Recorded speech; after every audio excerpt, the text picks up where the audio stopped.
Hey guys, tonight we won't be visiting grand battlefields or gilded palaces. Instead, we're stepping into a different kind of space, a dimly lit interrogation chamber in 15th century Spain. This was a time when faith and fear were two sides of the same coin.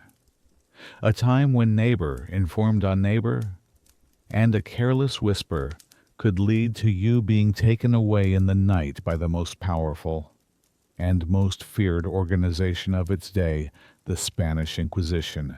If this kind of storytelling helps you unwind, feel free to like the video and subscribe, but only if it truly brings you peace. And let me know in the comments where you're listening from. Now, find a comfortable place. Let the sounds of the modern world settle. And let's discover together what the Spanish Inquisition was really like. To understand the Spanish Inquisition, you must first understand the landscape from which it grew. Imagine Spain at the close of the 15th century. This was not a settled ancient kingdom, but a nation forged in centuries of conflict. For nearly 700 years, the Iberian Peninsula had been a battleground, a frontier between Christian Europe and the Islamic world. This long struggle, known as the Reconquista, or Reconquest, had finally come to an end in 1492 with the fall of Granada, the last Muslim stronghold. The marriage of Ferdinand of Aragon and Isabella of Castile had united the two largest Christian kingdoms, creating a new, powerful entity, Spain. But unity on a map is not the same as unity in the hearts of the people. Their new kingdom was a complex tapestry of cultures and faiths. Christians, Jews, and Muslims had lived side by side for centuries, sometimes in peace, often in tension. With the war over, Ferdinand and Isabella had a new vision, a new obsession to create one nation, under one crown, and most importantly, under one faith. They dreamed of a purely Catholic Spain, and they believed that any lingering diversity was a threat to the soul of their new kingdom. It was from this fervent desire for purity, this fear of the other, that the seeds of the Inquisition were sown. The primary targets of this new wave of religious scrutiny were not outsiders, but neighbors.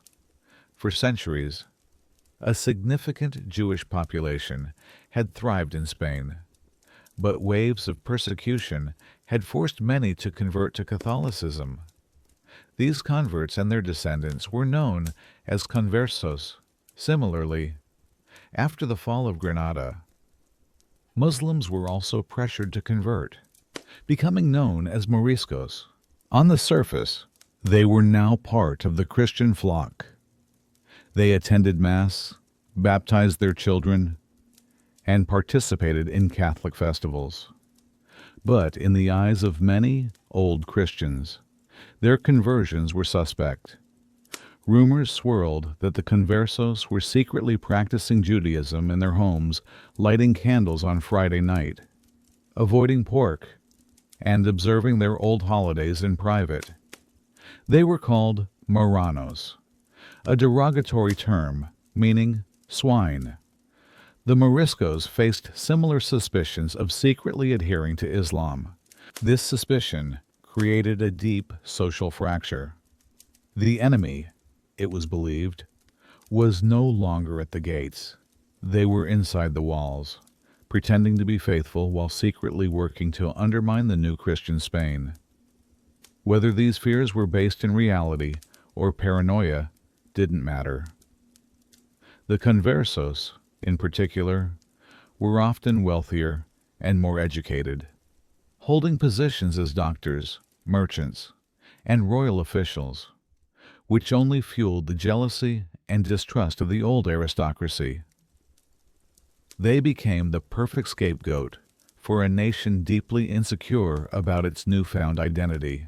For Ferdinand and Isabella, this perceived threat was both a religious crisis and a political opportunity. A unified faith would mean a more unified, stable, and controllable kingdom. They needed an instrument to enforce this religious conformity. But the existing medieval Inquisition was controlled by the Pope in Rome and was relatively inactive. That was not what they wanted.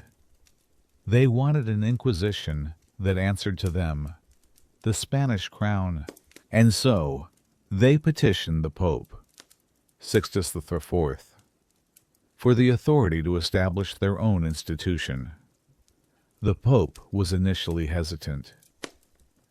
Granting a monarch control over an inquisition was a dangerous precedent, shifting immense spiritual power into secular hands.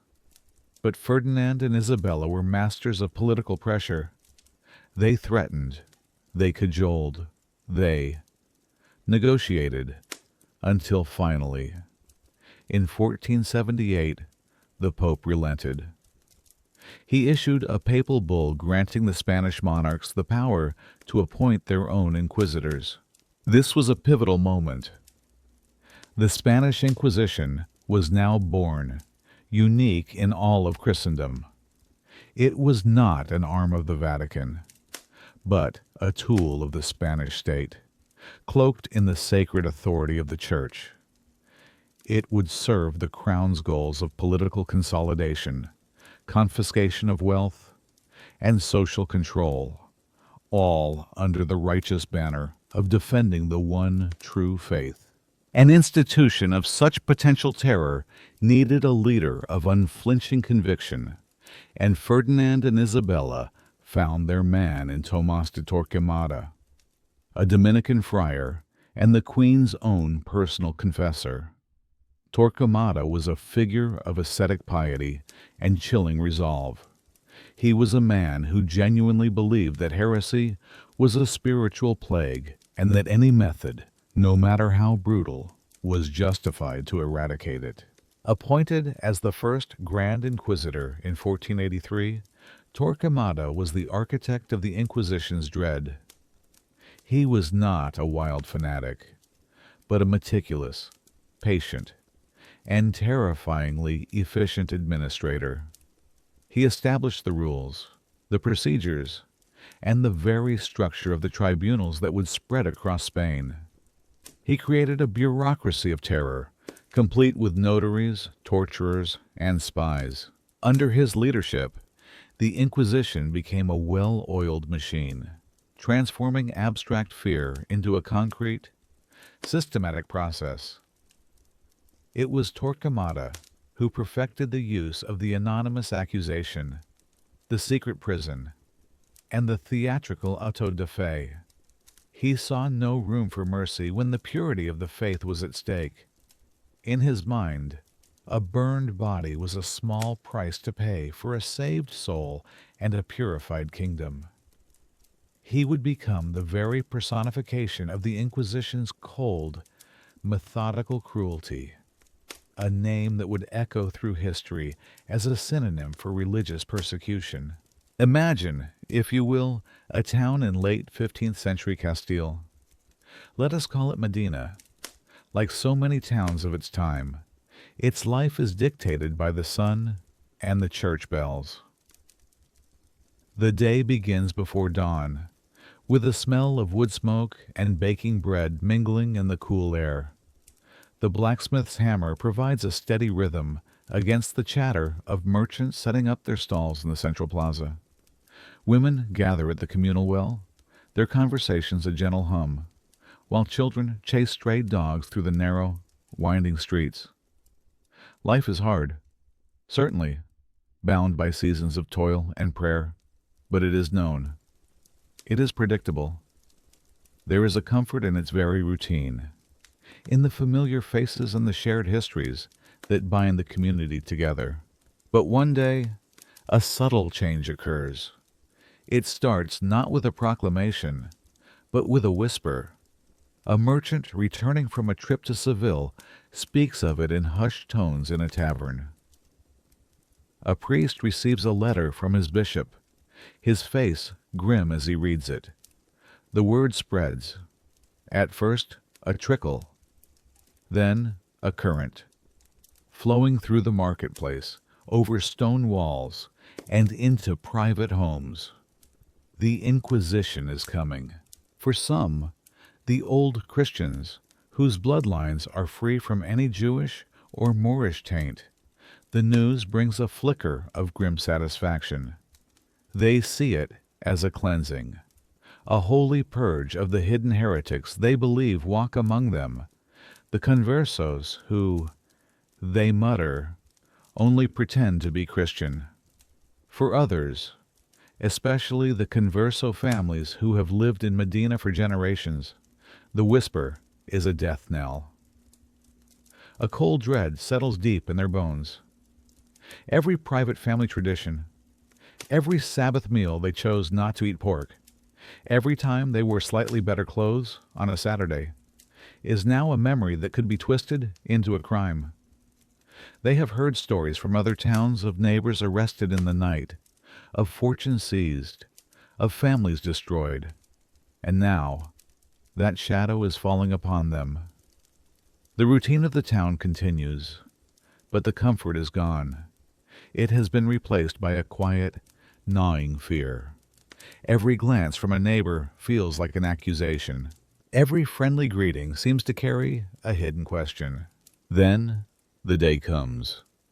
It is not a grand military entrance. There are no war horses, no shining armor, no blare of trumpets. The spectacle is in its very lack of spectacle, in its cold, austere authority. A small procession enters the town gates. At its head rides the lead inquisitor, a Dominican friar on a simple mule. His face is impassive, disciplined, a mask of pious severity. His black and white robes are clean, but unadorned, a stark contrast to the colorful silks of the wealthy merchants he passes. He carries no weapon, only a heavy wooden cross that seems to radiate a chilling power. Behind him ride his associates' other friars, their faces equally stern, and the notaries, the bureaucrats of this holy terror. The notaries are perhaps the most unnerving, for they carry with them the tools of condemnation, stacks of clean parchment, sharp quills, and pots of black ink, ready to record every word, every sigh, every tear in the trials to come. And flanking them are the familiars, the lay servants of the Holy Office. These are not strangers. They are local men of some standing minor nobles, respected artisans who have sworn allegiance to the Inquisition. Seeing them in the procession is a particular kind of shock for the townsfolk. These are familiar faces. Men you have known your whole life, now transformed into agents of this outside power. Their presence is a clear message. The Inquisition is not just visiting. It is already part of you. As the procession moves slowly towards the plaza, a profound silence falls over Medina. The blacksmith's hammer stills. The merchants stop their calls. Women pull their children from the streets and watch from behind shuttered windows. The only sounds are the soft clopping of the mules' hooves on the cobblestones and the rustle of clerical robes. The inquisitors do not need to command this silence. Their reputation precedes them, a reputation built on fear and whispers from a dozen other towns just like this one. They are the living embodiment of the Church's power to search not just homes, but souls. They do not requisition a new building. Instead, they make their way to a local monastery, its doors swinging open to receive them. This will be their headquarters, their tribunal, their prison. The heavy doors close behind them, and the town is left to wait. The inquisitors are now ensconced in the heart of the community, an unseen, unknowable power. The people of Medina do not know that inside, the notaries are already preparing their books, the cells are being checked, and the first list of names, gathered from anonymous letters and paid informants, is being reviewed. For now, all they know is that the world has changed. The predictable rhythm of their lives has been broken, and an invisible net has just been cast over them all. They can only pray it does not fall upon their house. For days, the town of Medina waits in a state of suspended animation. The inquisitors remain behind the walls of their commandeered monastery, their purpose a subject of wild and fearful speculation. Then, on the following Sunday, the next act begins. The great church in the center of the plaza is more crowded than it has been for any festival or holy day.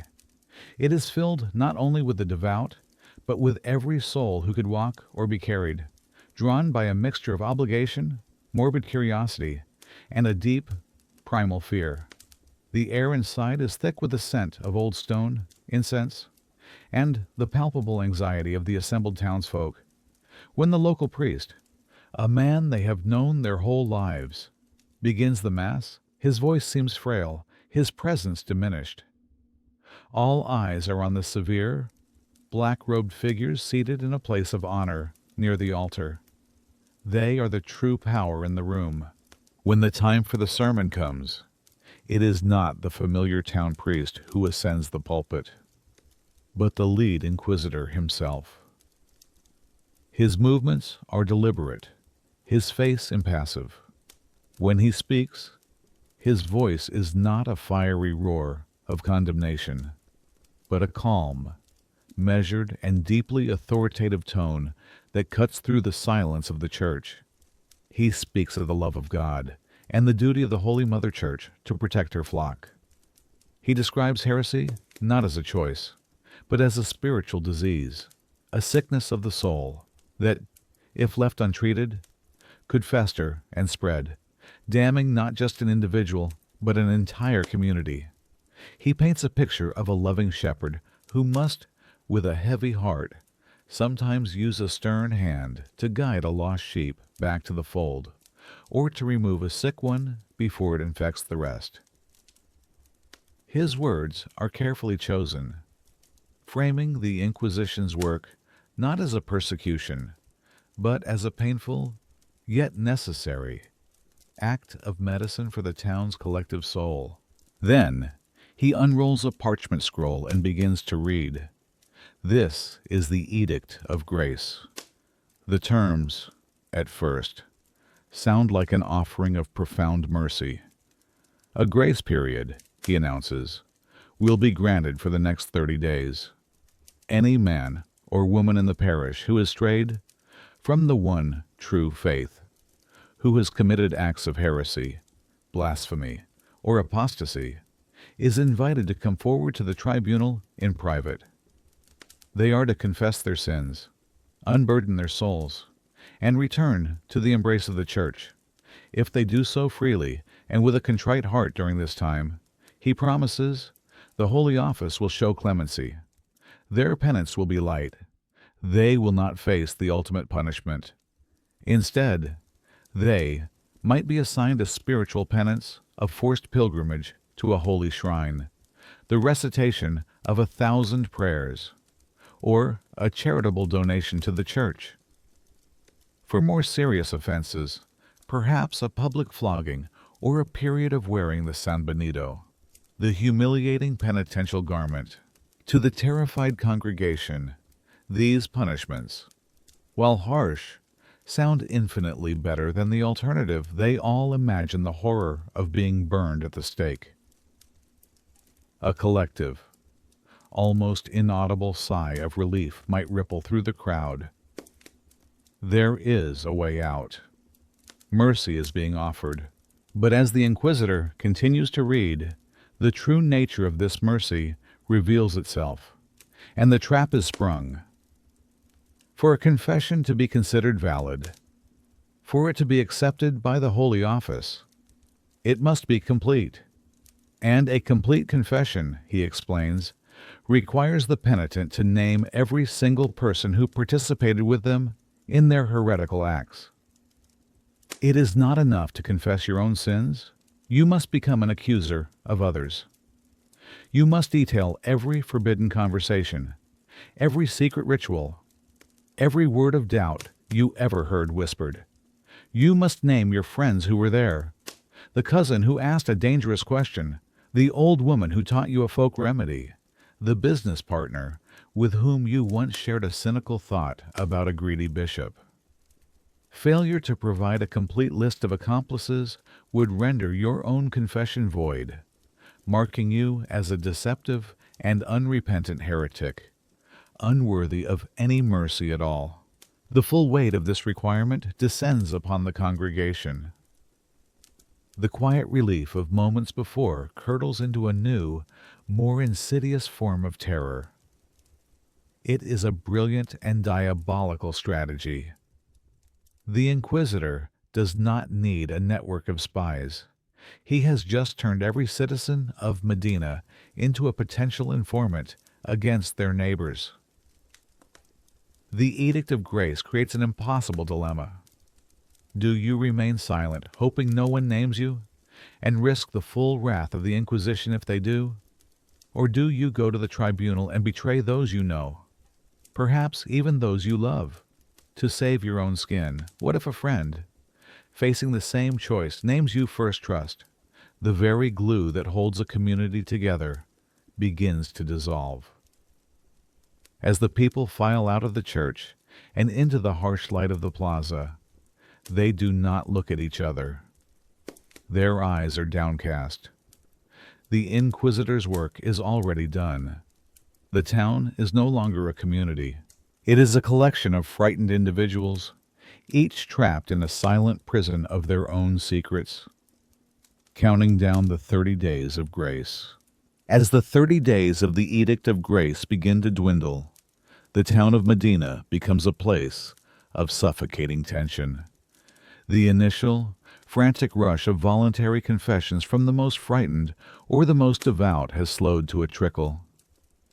Now, a different kind of activity takes place, mostly under the cover of darkness. This is the period of denunciation, the engine that truly powered the Inquisition's machinery of fear. The very fabric of the community, once woven with threads of kinship and trust, begins to unravel, one secret at a time. Old friendships are now viewed with suspicion. A shared confidence from years ago becomes a dangerous liability. Every villager becomes a potential judge, juror, and executioner to their neighbor. The Inquisition made it remarkably easy for one person to condemn another. There were two primary methods. The first was direct, personal testimony. A citizen, burdened by conscience or driven by malice, could present themselves at the doors of the monastery where the Inquisitors had established their tribunal. They would be led into a sparse, quiet room, furnished with little more than a simple wooden table and a few chairs. There, before a notary and an inquisitor, they would swear a holy oath on a crucifix to speak nothing but the truth. The witness would then recount their testimony, describing the suspicious behaviors of their neighbor. Perhaps they saw them changing into clean linens on a Saturday, a supposed Jewish custom, or heard them utter a phrase that sounded blasphemous. Every word, every detail, was meticulously recorded by the notary's quill, the scratching sound the only noise in the heavy silence. The witness would be questioned, their motives probed, but their identity would be protected with absolute secrecy. They could walk out of the monastery and greet the very person they had just condemned in the street, with no one the wiser. The second method was even more insidious, the anonymous denunciation. In the great church, a heavy, locked wooden box would be installed, with a single slot at the top. This was the Inquisition's suggestion box, and it was open to all. Imagine a person consumed by jealousy over a neighbor's successful business, or a man spurned by a woman he desired. Late at night, they might sit by candlelight, carefully drafting a letter filled with accusations, some true, some embellished, some entirely fabricated. Then, they would slip through the darkened streets to the cavernous, empty church. The sound of their footsteps would echo off the stone pillars. With a trembling hand, they would push the folded parchment through the slot.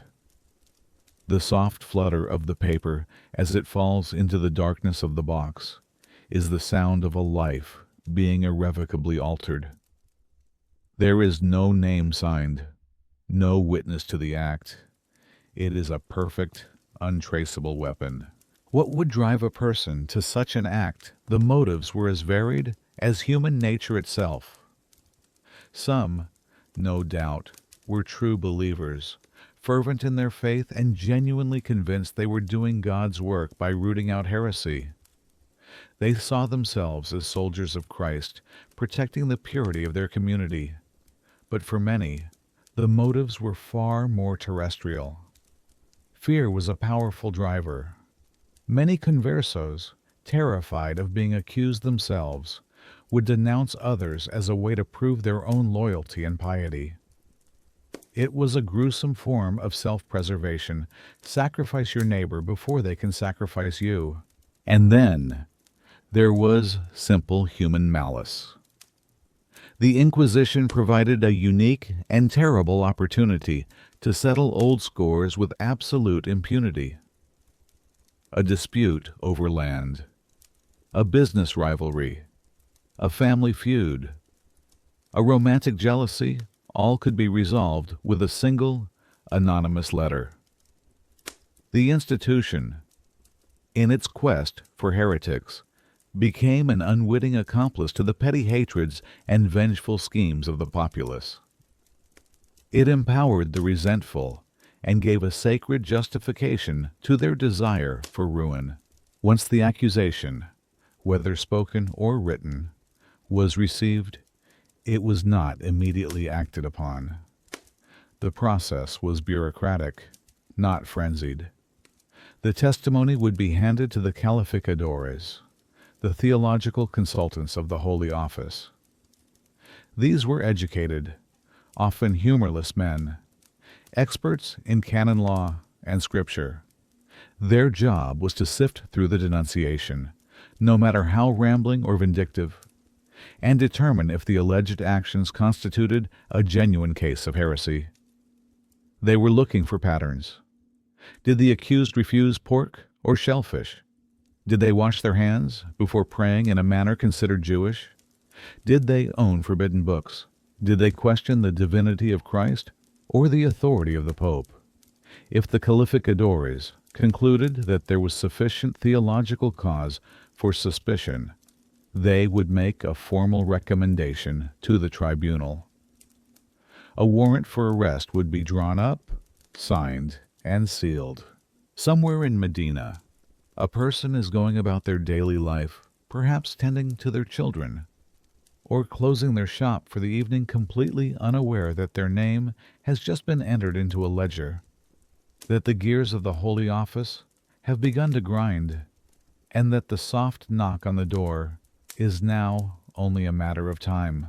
For the person who has been accused, life continues in a state of fragile, unknowing calm.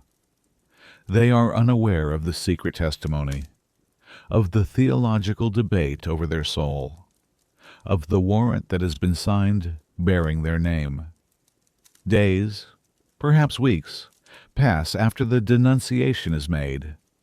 The initial fear that swept through the town during the Edict of Grace may have subsided into a dull background anxiety. An uneasy peace returns. Imagine our accused person, let us call him Diego, a respected artisan at home one evening. The day's work is done. He sits at a simple wooden table with his family. The smell of stew and wood smoke fills their small home. His wife is mending a garment by the flickering light of a tallow candle, and his children are sleeping soundly in the next room. They speak in low tones about the cost of wool, a neighbor's new baby, the prospect of rain. For a moment, it feels normal. For a moment, within the sanctuary of his own walls, surrounded by his family, Diego feels safe. The troubles of the outside world, the ominous presence of the inquisitors in the monastery down the street, seem very far away. It is in this precise moment of domestic peace that the knock comes. It is not the loud, frantic banging of a friend in need, nor the aggressive splintering of a door being broken down by soldiers. It is a soft, yet insistent knock. 3 distinct, measured raps on the heavy oak door. It is a sound so calm, so deliberate, that it is more terrifying than any shout. In the quiet of the house, it sounds as loud as a drumbeat. Diego and his wife freeze. They exchange a look, a single, shared glance that contains a universe of fear. Every horror story they have ever heard whispered from other towns, every anxiety they have harbored for the past month, crystallizes in this single moment. They both know who is at the door. Slowly, as if moving through water, Diego rises. His wife places a trembling hand over her mouth, her eyes wide. He walks to the door, his heart pounding against his ribs. Every instinct tells him not to open it, to pretend no one is home. But he knows that is futile. Delay is an admission of guilt. With a deep breath, he draws back the heavy iron bolt. The door creaks open. Standing on his doorstep, illuminated by the torch one of them holds, are 3 men. They are not menacing in the way of common thugs. Their threat lies in their quiet, bureaucratic authority. The man in the center is the alguacil, the constable of the Holy Office. He is dressed in simple, dark clothing and holds a rolled parchment scroll, sealed with wax. He does not smile, nor does he scowl. His face is a mask of professional detachment. But it is the 2 men flanking him who are the true source of the horror. They are the familiares of the Inquisition, and Diego recognizes them. One is a fellow merchant from his guild, a man with whom he shared a drink just a week ago. The other is a distant cousin of his wife. They are his peers, his neighbors, now standing on his doorstep as agents of this terrifying, unaccountable power. Their presence is a profound betrayal, a signal that the community itself has turned against him. They refuse to meet his eyes, looking instead at a fixed point just over his shoulder. Their faces set and grim. The alguacil speaks, his voice low and even, devoid of emotion. Diego Martinez, he asks, though it is not a question. By the authority of the Holy Office of the Inquisition, you are to come with us. He does not say why. He does not state the charges. The simple invocation of the Holy Office is enough. There is no appeal, no argument. A secular arrest might be questioned, a nobleman's guard might be reasoned with, but the Inquisition's authority is absolute. Diego's wife lets out a stifled sob from behind him, and the alguacil glances past Diego into the room. There is to be no commotion, he says, his voice still level, but carrying an unmistakable warning. You are to remain silent. You will not speak of this to anyone. To do so is to risk being brought before the tribunal yourselves. The threat hangs in the air, paralyzing the family, severing them from any hope of aid. They are now an island of fear, and the waters around them are treacherous. Diego is not given a moment to prepare. He cannot gather a cloak against the night's chill. He cannot kiss his sleeping children goodbye. He cannot offer a final, reassuring word to his wife. He is simply motioned to step outside, to come as he is. As he crosses the threshold, leaving the warmth and light of his home for the cold darkness outside, the door is quietly closed behind him. The sound of the bolt sliding back into place is the sound of his old life ending. He is led through the silent, sleeping streets of Medina. The cobblestones are damp with dew. The houses of his friends and neighbors are dark, their windows like closed eyes. The town he has known his entire life is now alien to him, a hostile landscape seen through the eyes of a condemned man. His escort does not speak. The only sounds are their soft, measured footsteps echoing in the narrow alleyways. It is a walk of profound and terrifying loneliness, a journey from citizen to prisoner, from a name to a case number. Finally, they arrive at the heavy, foreboding doors of the monastery. The doors open, revealing not a holy sanctuary, but a dark, unwelcoming maw. He is led inside, and as the doors swing shut, swallowing the sounds of the outside world, his journey into the hands of the Inquisition truly begins. For the family left behind, the trauma of the midnight arrest is only the beginning. As the sun rises over Medina, casting its familiar morning light into their home, the world feels fractured, unreal. The space where their loved one, Diego, once stood is now a gaping void filled with terror and uncertainty. They are under strict orders to remain silent, to tell no one what has happened. They cannot seek comfort from neighbors or ask for advice from friends, for to do so would be to invite suspicion upon themselves. They are utterly alone, isolated in their grief, waiting for a second knock on the door. It comes sooner than they expect. This time, it is not the grim alguacil and his familiares. The men who arrive the next morning are of a different sort. They are administrators, accountants, dressed in the modest but respectable robes of secular officials working for the Holy Office.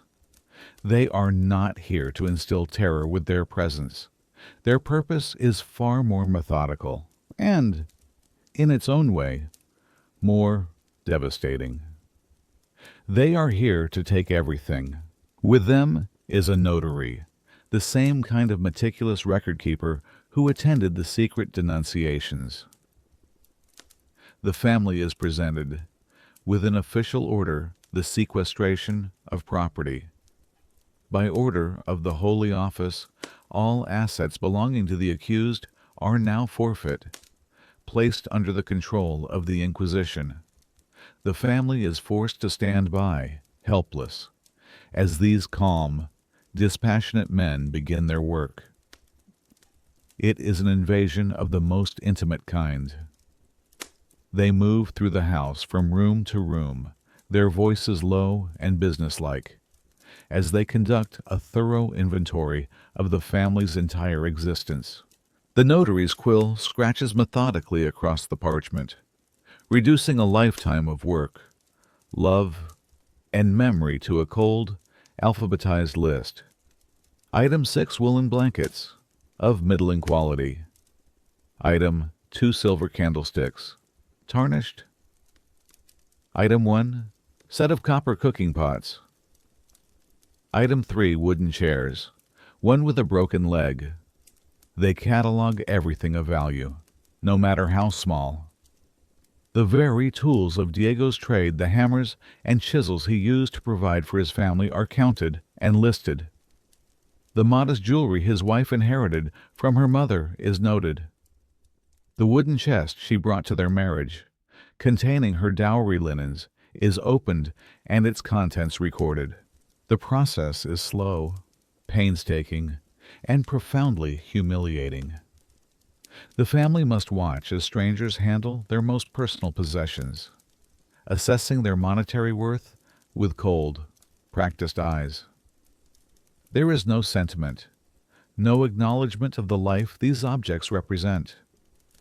The children's few wooden toys, the family's single copy of a religious book, the very beds they sleep in all are now property of the Holy Office.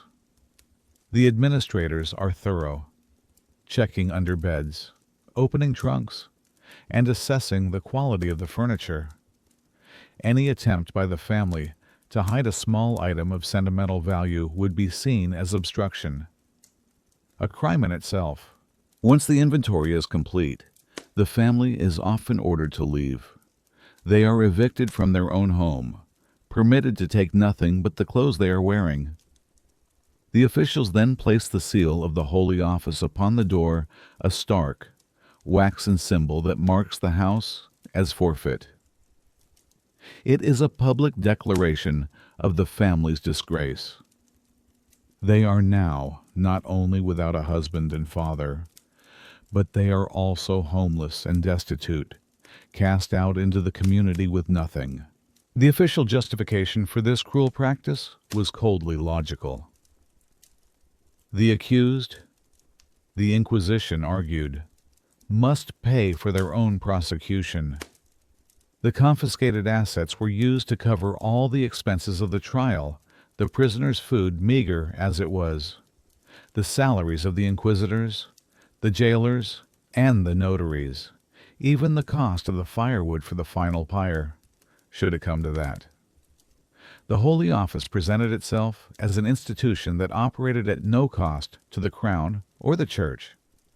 In reality, it created a terrifyingly efficient, self-funding system where persecution was not only a spiritual duty, but a profitable enterprise. Significant surpluses from confiscated estates flowed directly into the coffers of the Spanish crown, providing a powerful economic incentive to continue and even expand the Inquisition's work. This immediate seizure of property was also a masterful psychological weapon. It crushed the accused's family, preventing them from hiring any kind of legal aid, not that it would have helped, or attempting to bribe officials. It made them instant pariahs, dependent on the charity of others who would be too afraid to associate with them. The message to the community was clear and brutal. The consequence of heresy is not just a personal one. It is total ruin for you and for everyone you love. The punishment begins long before any verdict is rendered. As the heavy doors of the monastery swing shut behind him, the world, as Diego has always known it, is gone. The cool night air, the familiar scent of the city, the distant sound of a barking dog, all are replaced by a profound and chilling silence. He is now inside the Carceles Secretas, the secret prisons of the Holy Office. This is a place that exists in the minds of the townsfolk only as a terrifying rumor, a whispered threat. Now, for him, it is a reality. The first stage of his new life is a process of systematic unmaking. He is led into a small, bare anteroom, lit by a single guttering torch. Here, he is met by the jailer, the alcaide, a grim-faced man who moves with an air of detached professionalism. Under the watchful eye of a notary, Diego is ordered to strip. Every piece of his clothing is removed, down to his small leather shoes. The clothes are inspected, shaken out, and then placed in a pile. They are the last physical remnants of his identity, the fabric of his former life, and he will never see them again. He is then subjected to a thorough search. The jailer runs his hands over his body, through his hair, checking for any concealed items: a coin, a nail, a small religious token, anything that could be used as a tool, a bribe, or worse, a means to end his own life. The Inquisition does not want him dead. Not yet. They want him broken. Once the search is complete, he is given a new uniform, two simple, coarse-spun tunics, and two pairs of leggings, made of rough, undyed wool that scratches at the skin. He is no longer Diego Martinez, the artisan, the husband, the father. He is now simply a prisoner of the Holy Office, indistinguishable from any other. The notary, all the while, has been busy with his quill, recording every item taken, every step of the procedure. The clothes he arrived in, their quality and condition, are noted down. This is not chaos, it is cold, calculated bureaucracy, clad in his new, humiliating garments. Diego is then led away from the anteroom and deeper into the prison. He is guided through a series of narrow, stone-walled corridors. The architecture is oppressive. Thick walls absorb all sound. The doors to the cells are heavy, solid wood, reinforced with iron bands and fitted with multiple complex locks. Each door has a small, shuttered peephole, the Judas hole, allowing the guards to observe the prisoners without being seen or heard. The most overwhelming sensation is the silence. It is an unnatural, suffocating quiet, unlike anything he has ever experienced. Prisoners are forbidden to make any sound, no speaking, no singing, no humming, no crying out. To do so is a serious infraction, punishable by a flogging. The only sound is the echo of his own footsteps and those of his jailer on the stone floor. A lonely, rhythmic march towards his new reality. Occasionally, he might hear the faint, distant sound of a muffled sob from behind one of the heavy doors, a sound that is quickly silenced. Finally, the jailer stops before one of the identical doors. He works the heavy keys, the sound of the locks turning, echoing loudly in the corridor. The door groans open, revealing not a room, but a void. It is a small cell, perhaps only a few paces wide. The walls are bare stone, damp to the touch. There is no window, or if there is, it is a high, narrow slit near the ceiling that admits no discernible light. The air is cold, stale, and thick with the smell of mold, damp earth, and human despair. The cell's only furnishings are a thin pile of straw on the floor, which will serve as his bed, a simple clay pitcher for water, and another clay pot in the corner to be used as a latrine. There is nothing else. No table, no stool, no book, no crucifix. Nothing to occupy the hands, the eyes, or the mind. The jailer motions for him to enter. Diego steps across the threshold into the oppressive darkness. He does not resist. The door is swung shut behind him, the sound heavy and final. The multiple bolts are shot home, their metallic clicks sealing him in. And then he is alone. Alone in the cold, the dark, and the crushing silence. For the first few hours, his mind races. He replays every conversation he's ever had, every face he's ever known, desperately searching for a clue, a reason for his predicament. But there are no answers in the dark. The lack of sensory input is profoundly disorienting. He quickly loses all sense of time. There is no sunrise, no sunset, no church bells to mark the hours. There is only the endless, unchanging present of his confinement. This is the first, and perhaps the most powerful tool of the Inquisition's psychological arsenal. Long before the interrogators ask their first question, the prisoner's spirit has already begun to erode, worn down by solitude, uncertainty, and the mind turning against itself in the dark. To truly comprehend the horror of the Inquisition's secret prisons, one must understand that they were not like the common dungeons of medieval Europe. A typical castle dungeon was a place of chaotic misery, overcrowded, filthy, and loud with the sounds of rattling chains and the groans of the unfortunate. While brutal, it was a misery often shared. Prisoners could sometimes communicate, form bonds, and find a sliver of solidarity in their shared suffering. The carcels secretas of the Holy Office were the antithesis of this. Their defining feature was not chaos, but a terrifying, methodical order. The cruelty was not in neglect, but in a carefully engineered system of psychological torment, built upon a foundation of absolute isolation. The first and most unyielding rule was the law of silence, el silencio. From the moment a prisoner entered their cell, they were bound by an oath of absolute quiet. They were forbidden from speaking, from humming, from singing, from tapping on the walls, from praying aloud. Even weeping too loudly could earn a sharp rebuke from the jailer. This was not merely a rule for maintaining order. It was a strategic weapon. The silence was designed to sever any possible connection between prisoners, preventing them from sharing information, offering comfort, or organizing any form of resistance. It atomized the prison population, ensuring each captive was an island, alone with their thoughts. The enforcement of this silence was constant and unnerving.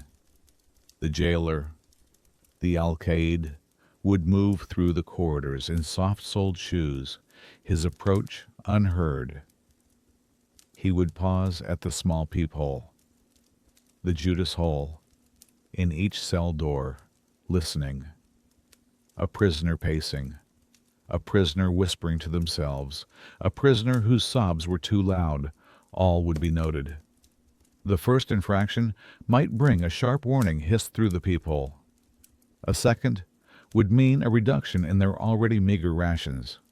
A third could result in a flogging, the sharp sting of the lash a brutal reminder that even their own voice was not their own to command. Over time, this enforced quiet had a profound psychological effect. It turned the prisoner's mind inward, forcing them to endlessly replay their memories, their fears, and their potential sins. With no external distraction, no human voice to break the monotony, their own thoughts became their primary tormentors. The silence was no longer an absence of sound. It became a tangible presence, an oppressive weight that filled the cell and crushed the spirit. It created a desperate hunger for human interaction, conditioning the prisoner to see the eventual interrogation not as an ordeal, but as a welcome relief, a chance, at last, to speak to another human being, even if that human was their accuser. Compounding the horror of silence was the deliberate erasure of time. The cells were designed to be timeless voids, lacking windows, or with only a high, narrow slit that offered no view of the sky. The prisoner was severed from the natural rhythms of day and night. The sun did not rise or set in their world. The church bells that marked the hours for the rest of the town were inaudible through the thick stone walls. This disorientation was intentional and meticulously maintained. Meals were delivered at deliberately irregular intervals. Sometimes a crust of bread and a pitcher of water would arrive only a short while after the last. Other times, what felt like an entire day might pass in darkness before the sound of the jailer's keys was heard again. The prisoner's internal clock, their innate sense of time's passage, was shattered. Without the ability to count the days or mark the hours, the imprisonment felt infinite. Had they been here for weeks, for months, for years, there was no way to know. This temporal limbo was a powerful tool for breaking a prisoner's resolve. Hope, after all, often relies on a sense of a future, a when this is over But when time itself dissolves, the future disappears. The imprisonment feels like a permanent state of being, and a confession, any confession, can begin to feel like the only possible way to make time start again. Finally, the isolation was made absolute by severing all contact with the outside world. The prisoner was, in effect, already dead to their former life. They were never allowed visitors. Pleas from desperate family members were met with a stone wall of silence from the Holy Office.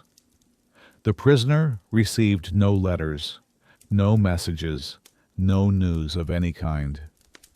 They did not know if their family was safe, if their children were fed, if their spouse had also been arrested.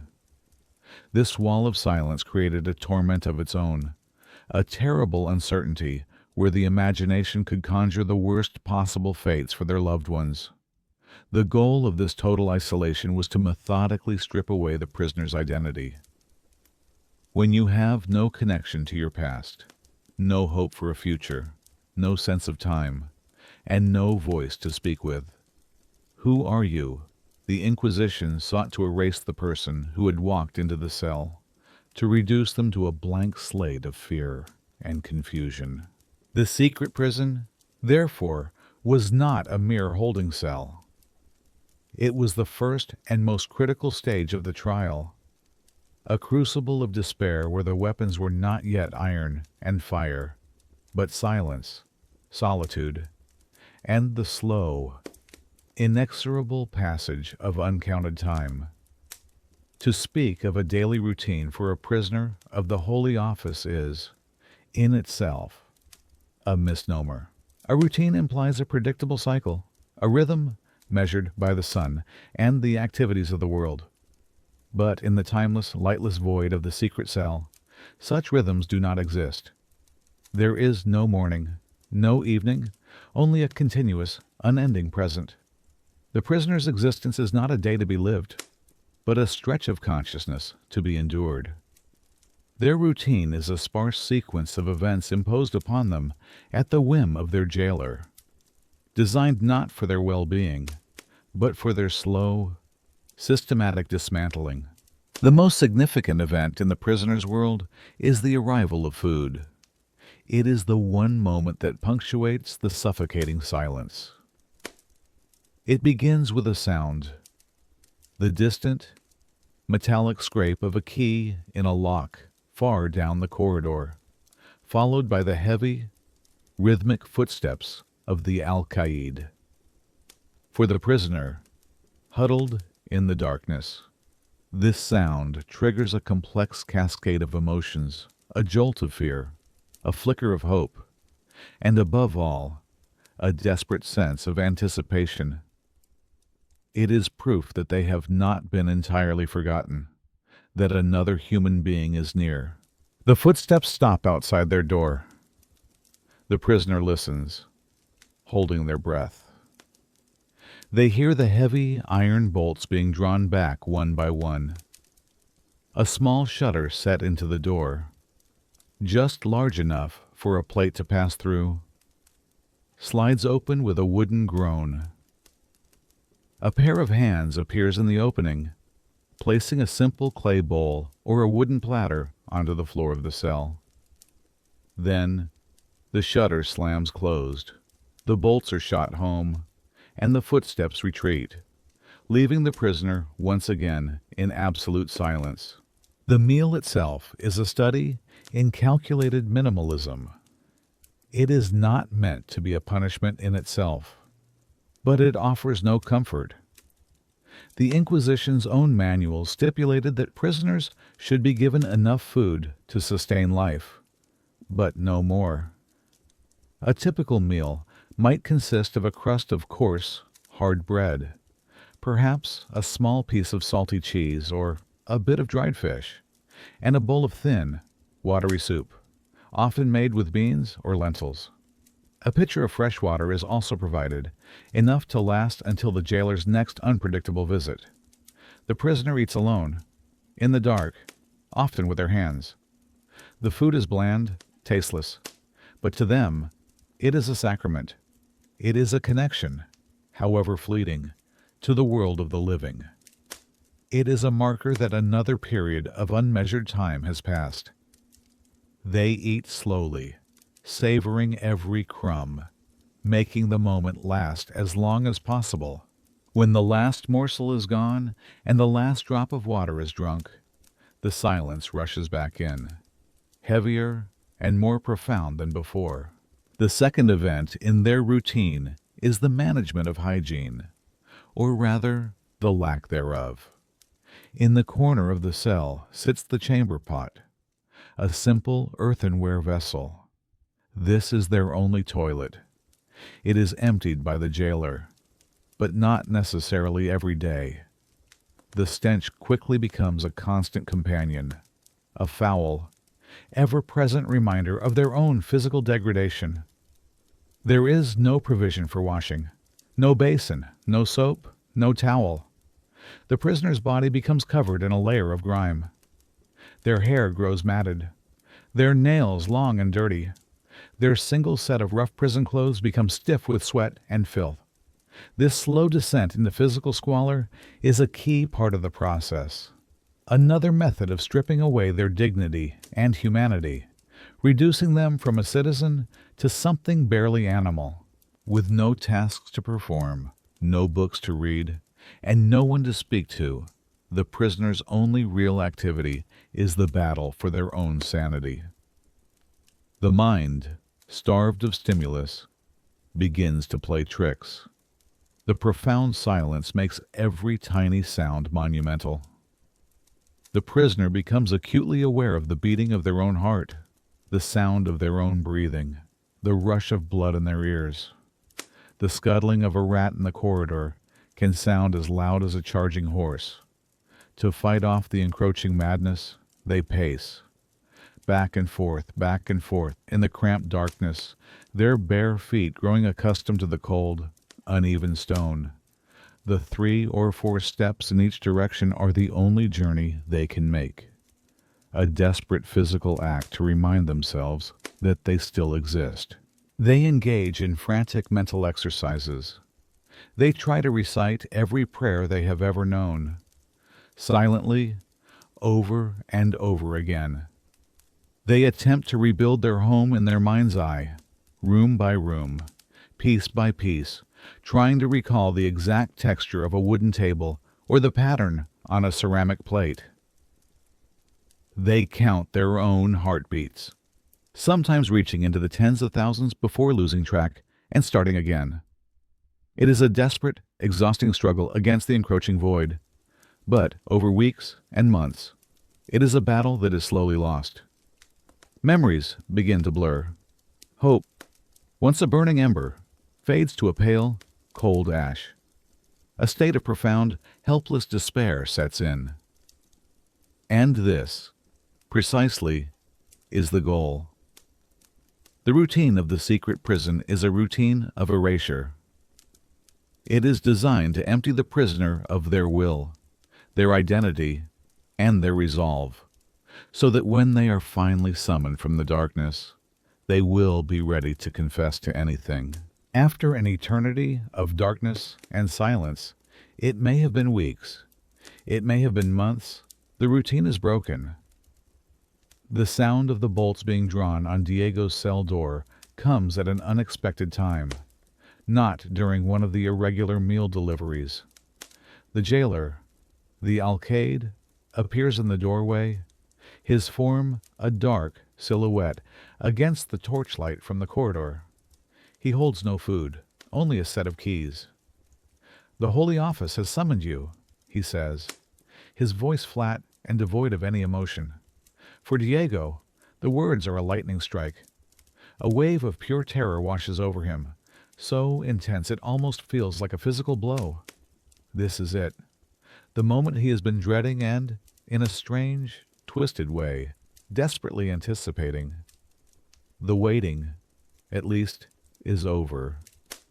Something is finally going to happen. His legs are weak and unsteady as he is led from the cell. After so long in confinement, with little movement, His muscles have atrophied.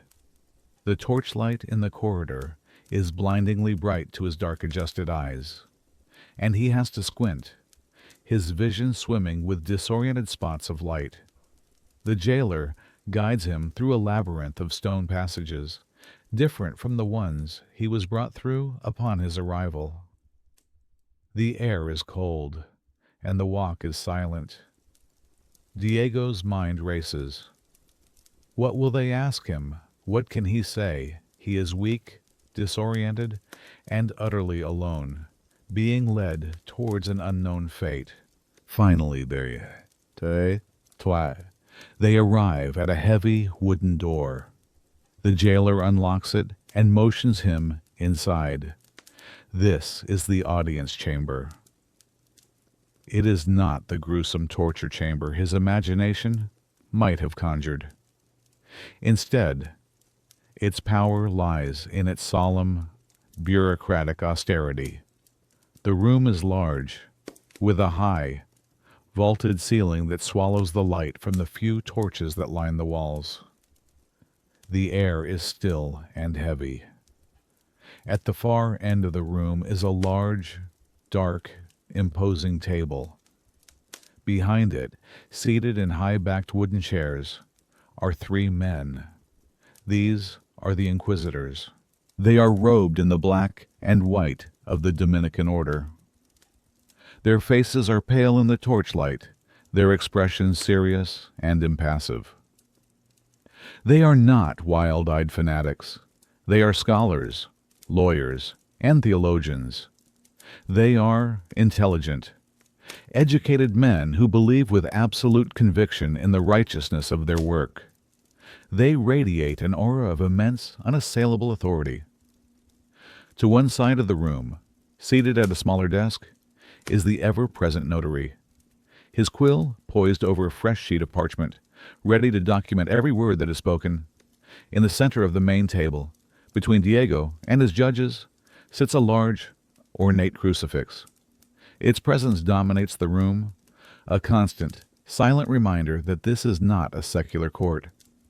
It is his immortal soul that is on trial here. Diego is made to stand before the table, a lone, pathetic figure in his rough prison tunic, blinking in the unfamiliar light. One of the Inquisitors, the one seated in the center, gestures for him to approach the table. "Place your hand upon the Holy Cross," he instructs, his voice calm and even. Diego obeys, his trembling hand touching the cool, smooth wood of the crucifix. "You will swear an oath," the Inquisitor continues, "to speak the truth in all matters, to conceal nothing, and to maintain absolute secrecy regarding all that you see and hear in this chamber. Do you so swear?" Diego whispers his assent, his voice hoarse from disuse. The formal questioning begins, but the questions are deceptively mundane. "What is your name?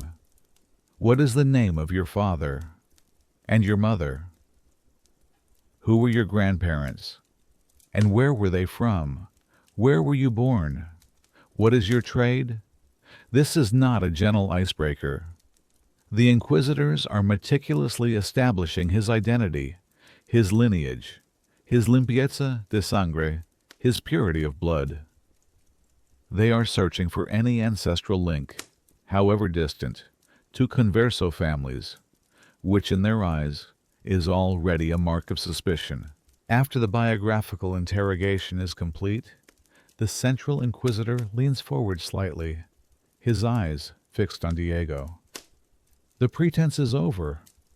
My son," he says, the paternal tone a chilling contrast to the situation.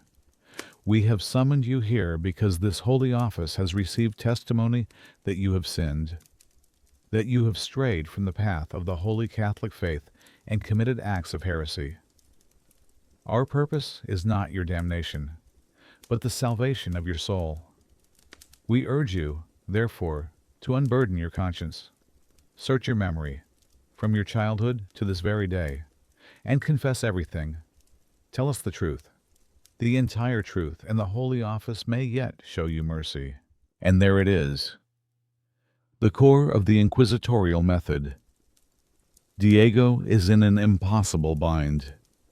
He is being commanded to confess, but he has not been told what he is accused of. He has not been told who his accusers are. He has no information to defend himself against. How can he confess to a crime he does not know if he starts confessing to minor sins from his past? They will see it as a diversion, an attempt to hide a greater heresy. If he guesses at a crime and confesses to it, but it is not the crime he was accused of, they will believe he is a prolific heretic, guilty of multiple sins. And if he does what his mind and heart are screaming at him to do, to insist that he is a good and faithful Christian, they will see it as defiance.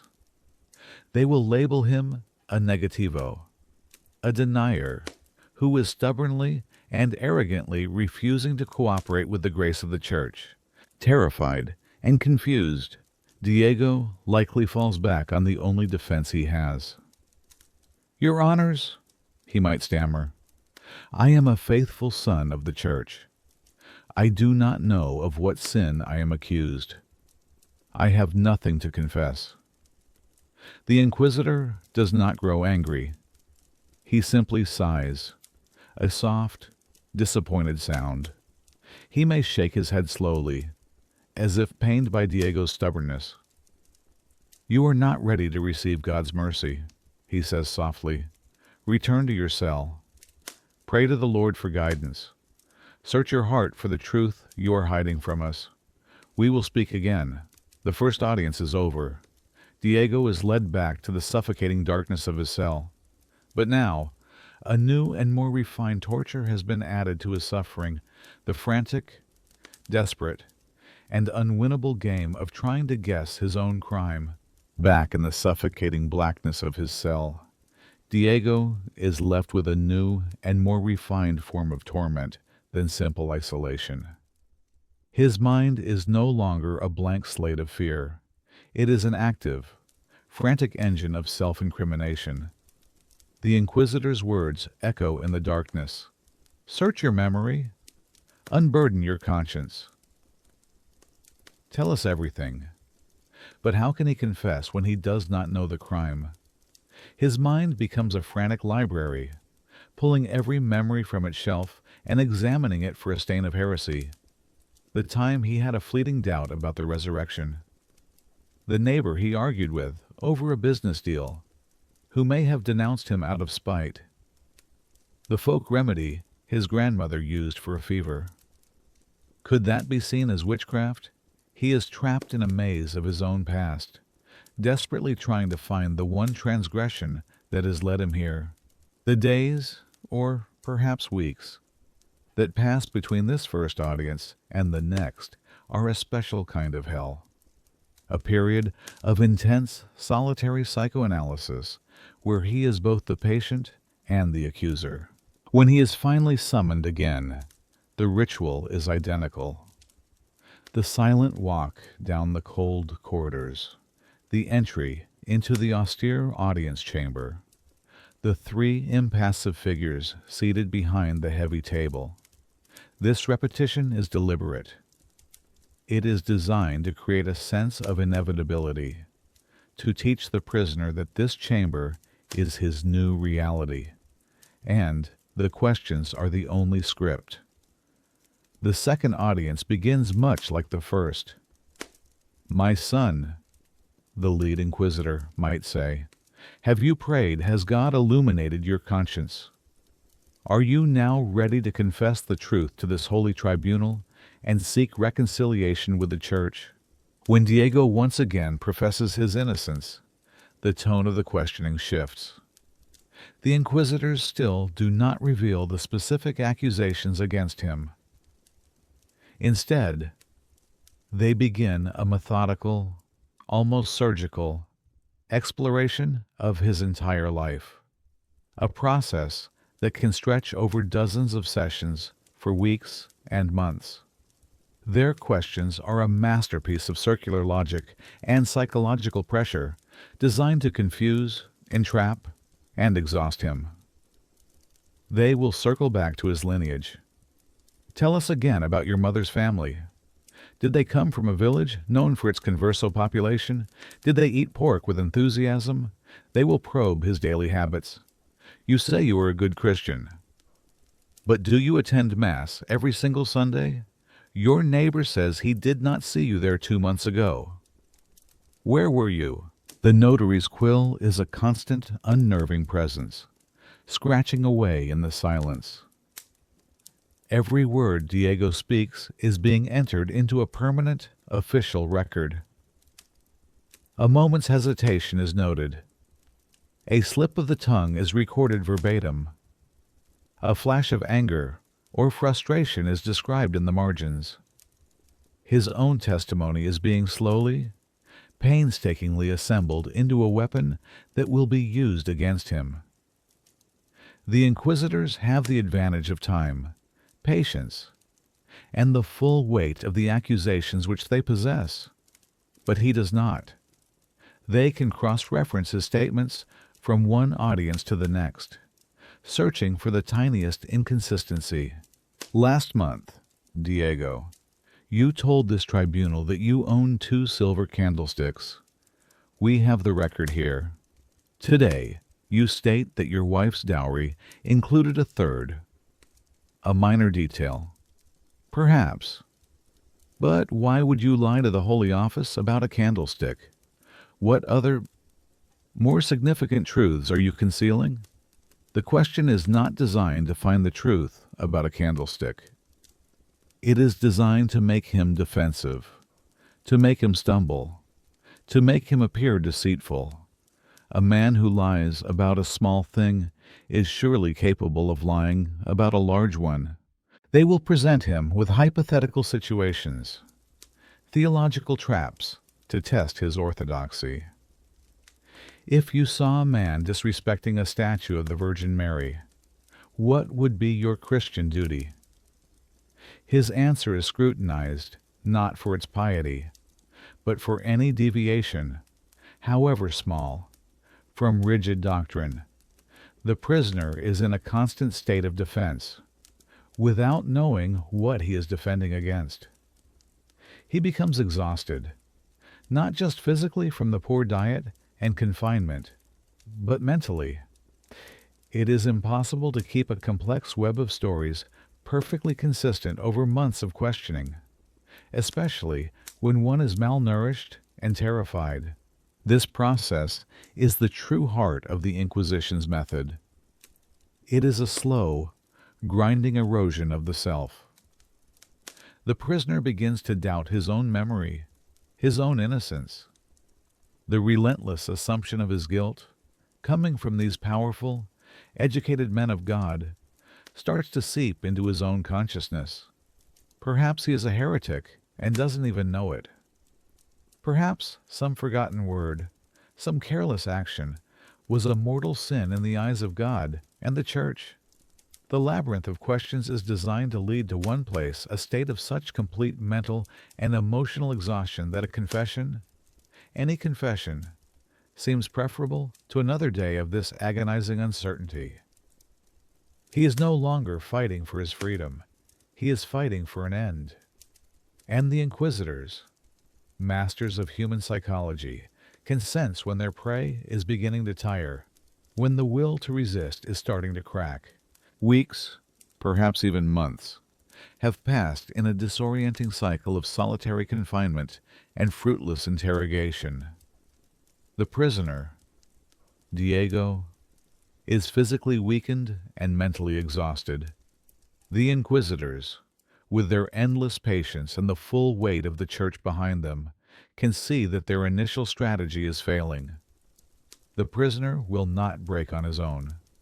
He will not voluntarily offer the full, detailed confession they require. His repeated protestations of innocence, though growing weaker and more desperate with each audience, have remained consistent.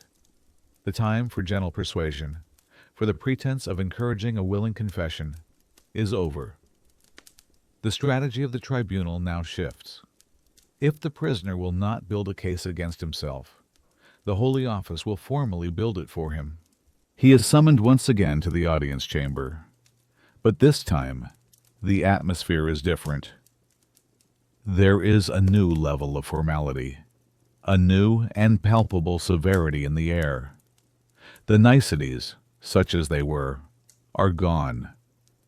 He is no longer addressed as my son, but as the accused. In addition to the three inquisitors and the ever-present notary, another figure is now in the room, the promoter fiscal, the prosecutor of the Holy Office. His job is not to question or to discern the state of the prisoner's soul. His job is to formally accuse. The prosecutor stands and unrolls a long parchment scroll. In a loud, clear, monotonous voice, he begins to read the articles of accusation against Diego. This is the moment the prisoner has been waiting for, the moment he will finally learn the specific crimes he is alleged to have committed. But the revelation, when it comes, offers no clarity, only a new kind of despair. The charges are not specific events. They are not, "On the 10th of May, you conspired with so-and-so." Instead, they are a long, damning list of observed behaviors, patterns, and alleged statements, all stripped of their original context and presented as irrefutable proof of heresy. "Item," the prosecutor drones on. "The accused, Diego Martinez, has been observed by faithful Christians to regularly change into fine clothes and clean linens on a Saturday, in accordance with the forbidden customs of the Jewish Sabbath." Diego's mind reels. He remembers wearing good clothes. On a Saturday, it was for his daughter's wedding feast. Item.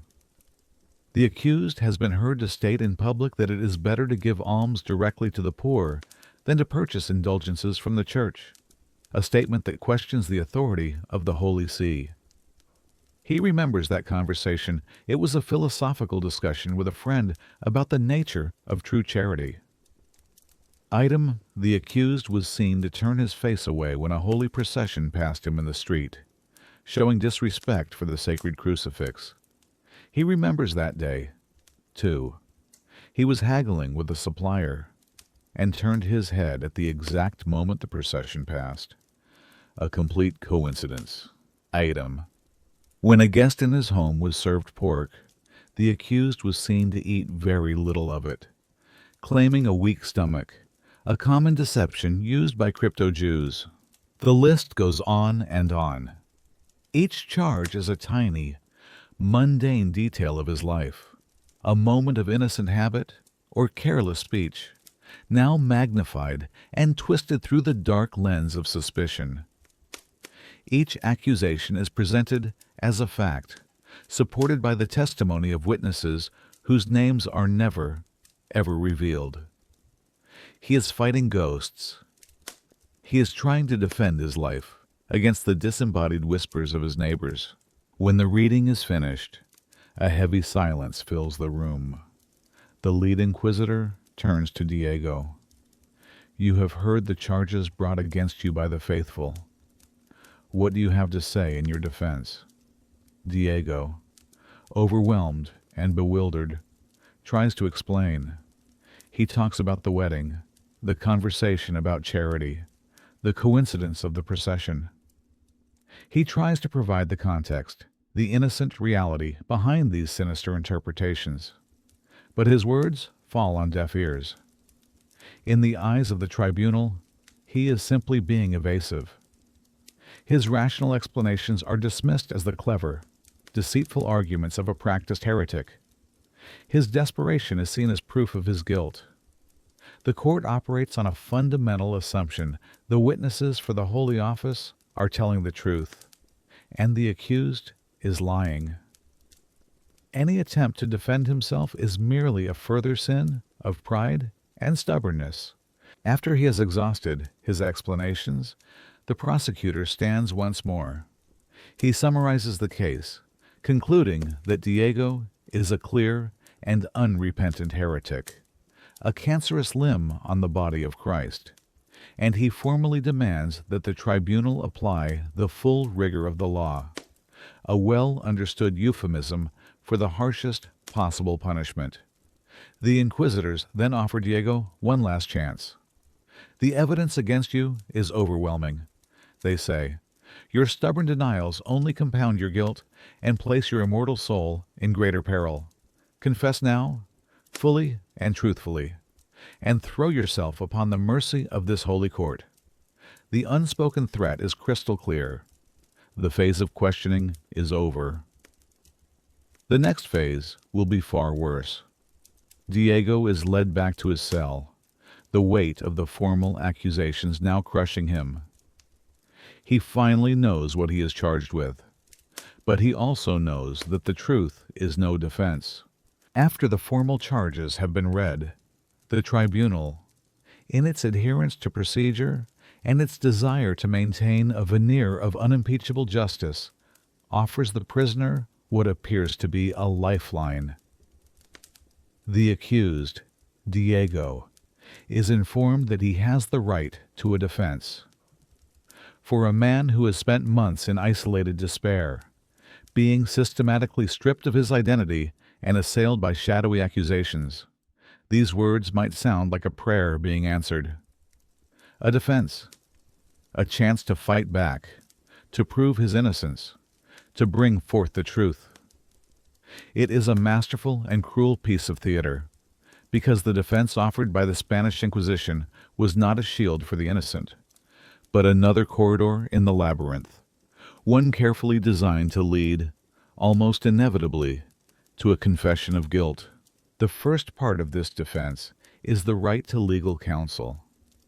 The inquisitors inform Diego that he may have an abogado, a lawyer, to advise him through the remainder of the trial.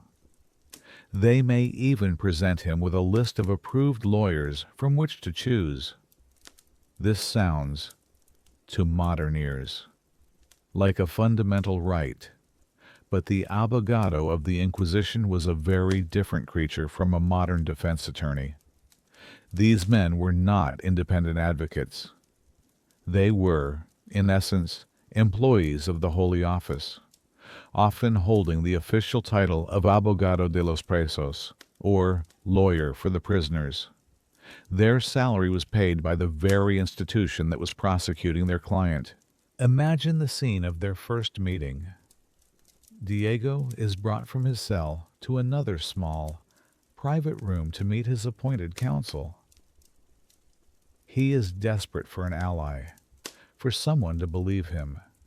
He begins to pour out his story, explaining the context behind the charges, insisting on his piety and innocence. The lawyer listens patiently, his expression one of sober concern. But when Diego is finished, the lawyer's advice is not to prepare a vigorous defense or to challenge the evidence. His advice is to confess.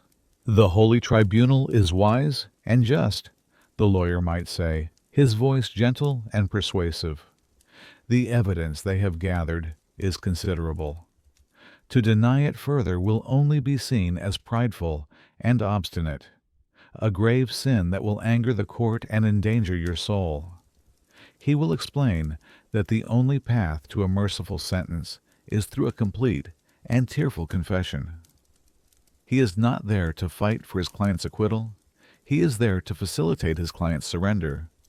He is an extension of the inquisitors, another tool of psychological pressure, but one cloaked in the comforting guise of an ally.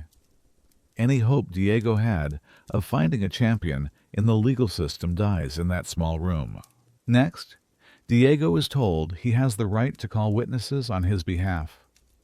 He can submit a list of people, friends, neighbors, his parish priest who can attest to his good character, his regular attendance at Mass, and his life as a faithful Christian. Again, this seems like a genuine opportunity, but the danger of this proposition is immense, not for Diego, but for the witnesses themselves. Anyone who agrees to testify for a suspected heretic is taking a tremendous personal risk. They are publicly associating themselves with a person whom the Holy Office has already deemed suspect. A character witness would be brought before the tribunal and aggressively cross-examined by the prosecutor. Their own life would be put under a microscope. You say Diego is a good Christian, but how do you know what he does in the privacy of his home? Are you so certain of his piety that you would risk your own soul on it? The fiscal would search for any inconsistency in their story, any hint that they, too, might be lax in their faith. To defend a heretic was to open oneself up to the charge of being a sympathizer, or worse, a heretic oneself. Faced with this danger, many, if not most, of Diego's friends and neighbors would politely refuse, offering their prayers, but not their testimony. They had their own families to protect. Finally, the prisoner was given one last desperate tool, the right to challenge the credibility of his accusers, a procedure known as tacas. He was invited to submit a list of all his mortal enemies, any person who might hold a grudge against him and therefore have a motive to lie in their denunciation. This was the Inquisition's way of showing it was fair, that it took into account the possibility of false testimony driven by personal malice. But it was another perfect trap. Diego still has no idea who his accusers are. He is being asked to guess. He must rack his brain, trying to remember every argument, every rivalry, every slight he has ever been involved in. If, by a sheer stroke of luck, he names a person who is, in fact, one of the secret witnesses against him, the testimony of that witness might be thrown out. But what if his accuser is the friend he trusted, or the cousin who smiled at him every day if he fails to name his true accusers? This defense is useless. If he names too many people, he will simply look paranoid and quarrelsome, a man with many enemies, which could be seen as further evidence of his bad character. It is a game of blindfolded desperation, and the odds are impossibly stacked against him. The illusion of a defense is now complete. The lawyer urges confession. The witnesses are too afraid to speak, and the accusers remain nameless phantoms. Diego is left standing alone, stripped of every tool a man might use to prove his innocence. The path to acquittal is closed. Now, only two paths remain: the path of surrender, or the path of continued denial, which leads directly to the antechamber of the torture room. The elaborate charade of a legal defense has concluded. Diego, the accused, has been offered a lawyer who advised him to confess. He was given the right to call witnesses, but found none willing to risk their own safety. He was permitted to name his mortal enemies, a desperate guessing game in the dark. Through it all, he has maintained his innocence. In the meticulous records of the Holy Office, his file is now marked with a single, damning word negativo, a denier. He is a man who, in the face of what the tribunal considers overwhelming evidence, stubbornly refuses to admit his guilt. For the inquisitors, this is an intolerable state of affairs. They are men of absolute conviction, and they are certain of his heresy. The secret testimony, the minor contradictions in his story, his inability to logically disprove the twisted accusations, all have solidified their belief. His continued denial is not seen as a sign of innocence, but as a mark of profound arrogance and diabolical resolve. A true innocent, they believe, would be too frightened and confused to offer such a consistent defense. Only a hardened heretic, aided by the devil himself, could so brazenly lie to a holy tribunal. They cannot burn him without a confession. To do so would be a procedural failure, and would create a martyr. The case cannot be closed. Therefore, the tribunal must resort to the final instrument in its arsenal, the one reserved for the most obstinate of souls. The next step is not a rush to the dungeons. It is another formal, bureaucratic meeting known as the consulta de fe, or consultation of faith. The three inquisitors of the tribunal convene in the audience chamber. They are often joined by an episcopal vicar, a representative from the local bishop, whose presence lends additional authority and serves to share the responsibility for what is about to be decided. The notary is present, his book open, his quill ready. The proceedings begin with the notary reading the entire case file aloud. It is a long, monotonous recitation. He reads the initial denunciations from the anonymous witnesses. He reads the full transcript of every single audience with the prisoner, highlighting the questions asked and the answers given, noting every hesitation, every contradiction Diego made over months of interrogation. He reads the summary of the failed defense, the lawyer's report that the accused refused his counsel to confess, the lack of any defense witnesses, the list of named enemies. When the reading is complete, the inquisitors discuss the case. But they are not debating his guilt. That is already considered a fact. They are debating whether the legal standard for applying torture has been met.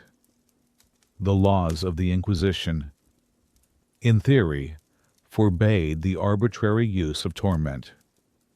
It was to be used only as a last resort, when there was already semi-plena probatio, or half-proof, of guilt.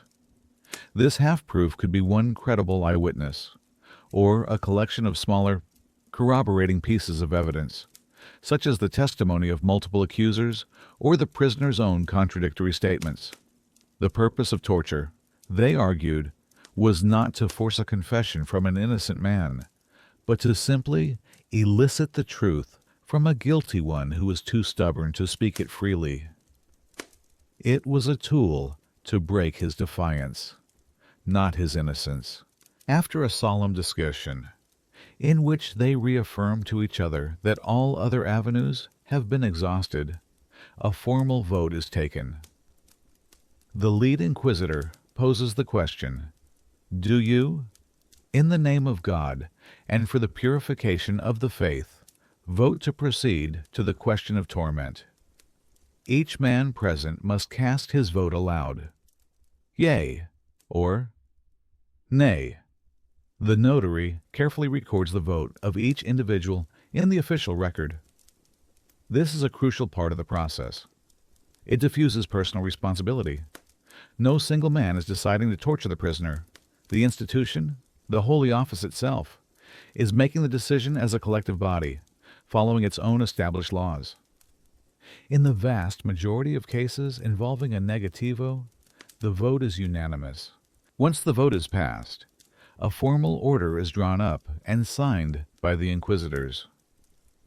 The language of the document is cold and legalistic. It states that the accused, having been given every opportunity to confess his sins and receive mercy, has chosen to remain obstinate, and therefore the tribunal orders him to be questioned under torment. It might even specify the method to be used, often starting with the least severe and escalating. Crucially, the order will often state that the torture is to be applied without effusion of blood and can be suspended at any time, should the prisoner decide to confess. This sets the legal framework for the fiction of continuing a single session of torture over multiple days if the prisoner recants a confession made under duress. The document is signed, sealed, and handed to the alcaide. The decision is now irrevocable. It has been made not in a moment of passion or anger, but through a calm, orderly, and meticulously documented legal procedure. Back in his cell, Diego knows nothing of this. He only knows that he has not been summoned for several days. He might cling to a desperate, fading hope that they have finally believed him. The next time he hears the scraping of the keys and the drawing of the bolts, he will assume it is for another wearying round of questions. He will not be led to the audience chamber. He will be taken to a different room, a room he has only heard of in fearful whispers. The sound of the jailer's keys outside his cell door is a familiar one. But this time, when Diego is led out, the routine is broken. Instead of turning towards the audience chamber, the alcaide leads him down a different, narrower flight of stairs. The air grows colder and damper with each step, the torchlight casting long, distorted shadows that dance on the rough stone walls. Diego's heart hammers against his ribs. He knows, with a certainty that freezes his blood, that he is not being taken for another round of questioning. He is being led to the place he has only heard of in the most terrified whispers, the Camara del Tormento, the Chamber of Torment. The room he enters is a place of profound dread, designed for ultimate isolation and despair. It is often located deep in the foundations of the building, or high in a remote tower, where the thick stone walls will muffle any sound. The air is heavy with the smell of damp earth, cold iron, and a faint, almost imperceptible metallic scent, the ghost of old blood. A few torches on the walls provide the only light, their flickering flames making the shadows writhe and twist. In the center of the room, waiting silently, are the instruments. They are not arranged chaotically. They are laid out with a technician's care. In one corner stands the potro, a wooden frame resembling a ladder or a bed, its coarse ropes coiled neatly, waiting. From a thick beam in the ceiling hang the heavy pulleys and ropes of the garrucha, the hoist, and on a small table, a collection of items sits ready, several large clay jugs filled with water, and a long, thin piece of linen cloth, the toca. To Diego, these are not just wood and rope and iron. They are the physical embodiment of the horror that is to come. They are machines designed for the sole purpose of deconstructing a human being.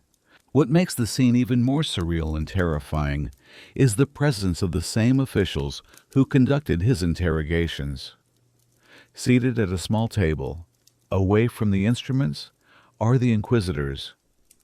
They are here to observe, to direct, and to pose the questions during the ordeal.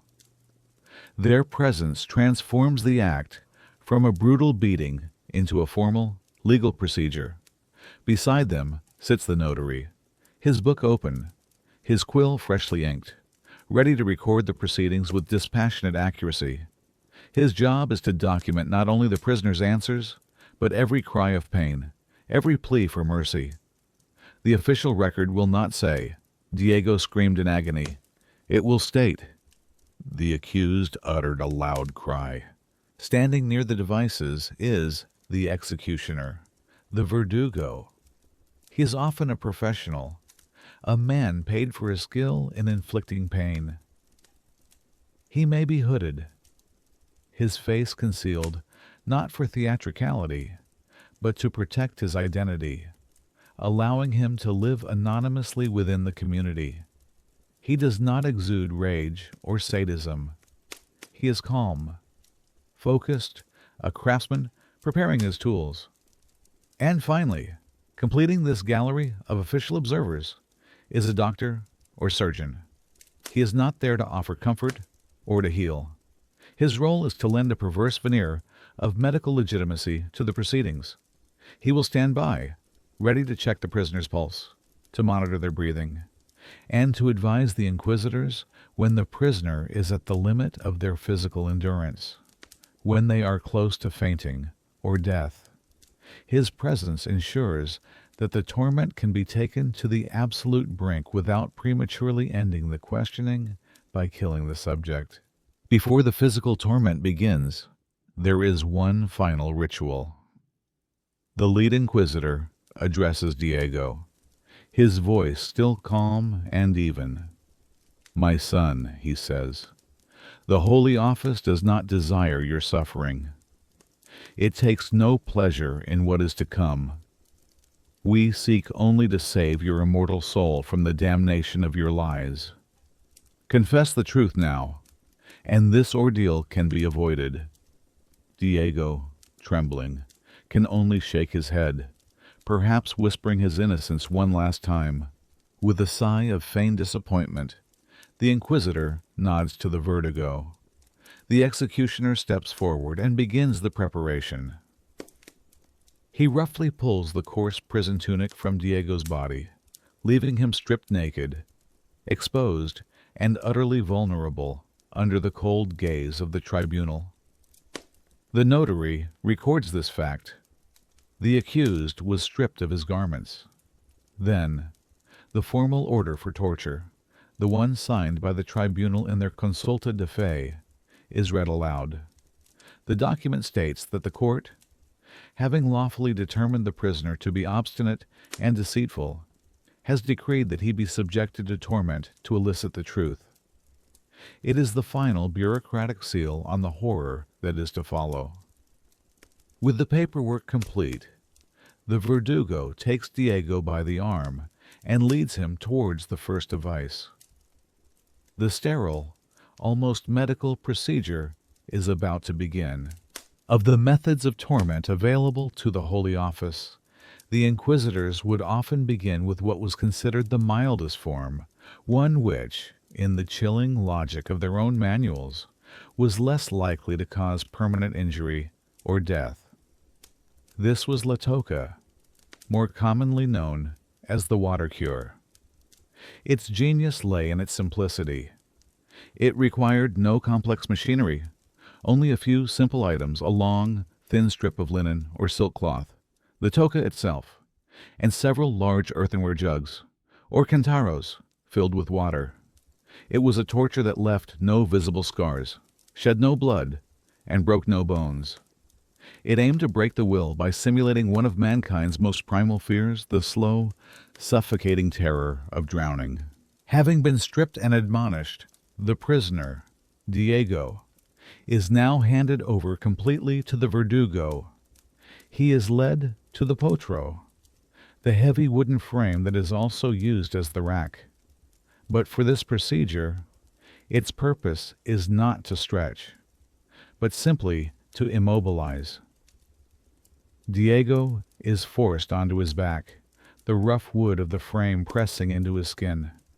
His arms and legs are pulled wide and bound tightly to the sides of the frame with thick rope. He is utterly immobile, spread-eagled and exposed.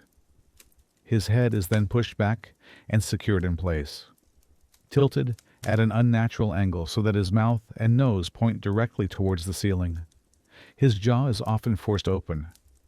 He is now a helpless vessel, unable to turn away, unable to resist what is coming next.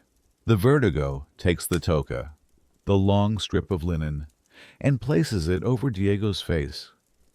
With practiced fingers, he carefully pushes the cloth into Diego's open mouth, forcing it down into his throat.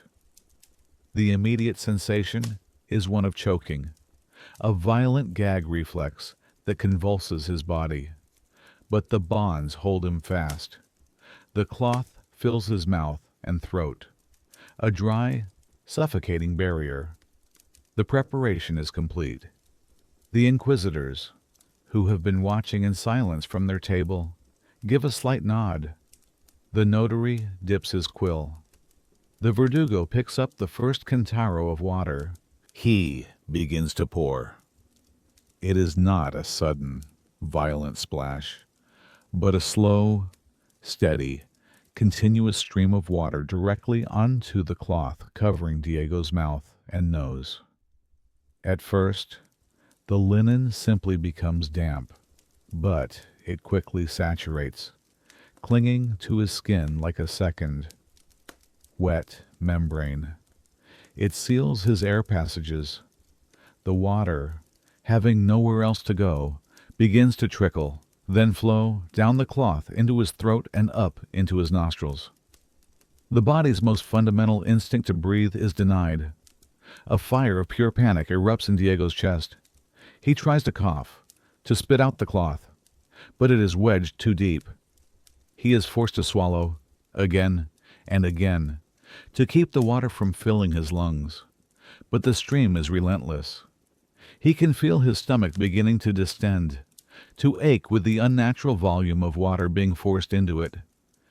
It is the precise sensation of drowning, but it is happening slowly, in the air, under the watchful eyes of his tormentors. He thrashes against the ropes that bind him, his muscles straining, his body arching in a desperate, futile attempt to escape. But the frame holds him firm. The only sounds in the room are the steady glugging of water from the jug, Diego's own choked, gurgling gasps, and the calm, patient scratching of the notary's quill. After the first jug is empty, the pouring stops. The lead inquisitor's voice cuts through the haze of Diego's pain and panic. Confess the truth. Diego, acknowledge your heresies. Who taught you these forbidden customs? Give us the names of your accomplices. End this suffering. But Diego can barely process the words. He is gasping, sputtering, his body convulsing as he tries to expel the water he has swallowed. Any attempt to speak results only in a choked, watery croak. His desperate, ragged breaths are taken not as an inability to speak, but as a stubborn refusal to do so. His silence is his guilt. Seeing no confession forthcoming, the inquisitor gives another silent nod. The vertigo picks up the second cantaro. The process begins again. With his stomach already painfully full, the second application is even more agonizing. The feeling of suffocation is more immediate, the panic more absolute. The manuals of the Inquisition record that a single session of Latoka could involve 4, 6, or even 8 cantaros of water, each jug containing several liters. The doctor stands by, occasionally checking the prisoner's pulse, ensuring the heart can withstand the strain. His presence makes it clear that this is a calibrated, controlled process designed to take Diego to the very edge of death. But no further. After each jug, the questions are repeated. After each repetition, the notary records the scene with chilling detachment. A 4th jug was administered. The accused struggled violently and expelled a great quantity of water from his mouth. Finally, when the inquisitors see that the prisoner is reaching his physical limit, or when they have administered the prescribed number of jugs, the lead inquisitor calls a halt. The torture is suspended. The vertigo removes the sodden cloth from Diego's throat. He is unbound, and his body slumps, weak and trembling. He lies on the wooden frame, gasping, water pouring from his mouth and nose. He is physically exhausted, psychologically shattered, and has perhaps suffered internal injuries from the immense pressure of the water. But he has not confessed. He is carried back to his cell and thrown onto the damp straw, his body aching, his mind reeling. And he is left with the terrifying knowledge that this was only the beginning. This was the mild torture. In the damp chill of his cell, Diego is left to recover from the ordeal of the water cure. His body aches, his throat is raw, and his stomach is cramped from the violent expulsion of water. But the physical discomfort is nothing compared to the mental anguish. The memory of suffocation, of drowning while still in the air, replays itself in his mind. He is given a few days. The Inquisition is patient. This interval is not an act of mercy. It is a calculated pause, allowing his terror to marinate, to deepen. It gives him time to contemplate the Inquisitor's words, to consider the path of confession as an escape from what might come next. He clings to the hope that they now believe him, that his endurance has proven his innocence. It is a hope that is about to be extinguished. One day, the jailer comes again. The heavy door groans open, and Diego is ordered to his feet. As he is led back through the labyrinthine corridors, his heart sinks when he realizes they are returning to the chamber of torment. The brief, desperate hope he nurtured dies. Upon entering the chamber, he sees that the jugs of water have been set aside. The verdugo now stands near the center of the room, beneath the heavy pulley that is bolted to the ceiling. This is the garrucha, also known as the strappado. It is a device of elegant, simple brutality, and its application is the next logical step in the tribunal's escalating scale of persuasion. The garrucha works on a simple principle, using the prisoner's own body weight to inflict excruciating pain and dislocate the joints of the arms. The inquisitors again take their seats. The notary prepares his quill, and the doctor observes. The formal procedure begins anew. The lead inquisitor asks, "Diego Martinez, have you reflected on your sins? Are you now prepared to confess the truth to this holy office and save your soul?" When Diego, his voice trembling, once again maintains his innocence, the inquisitor gives a slow, deliberate nod to the verdugo. The executioner approaches. He grabs Diego's arms and forces them behind his back, pulling them together at the wrists. He binds them tightly with a thick rope. The position is immediately painful, forcing the shoulders into an unnatural, stressful angle. The main rope from the ceiling pulley is then attached to the bonds at his wrists. In some cases, to increase the agony, the verdugo would next shackle heavy iron weights to the prisoner's ankles. The cold, heavy clank of the iron as it is locked into place is another stroke in this symphony of fear. Diego is now prepared. He is facing away from the pulley, unable to see the executioner, adding to his sense of helpless terror. At another signal, the verdugo begins to pull on the rope. Slowly, inexorably, Diego is hoisted into the air. The first sensation is an intense, crushing pressure on his wrists.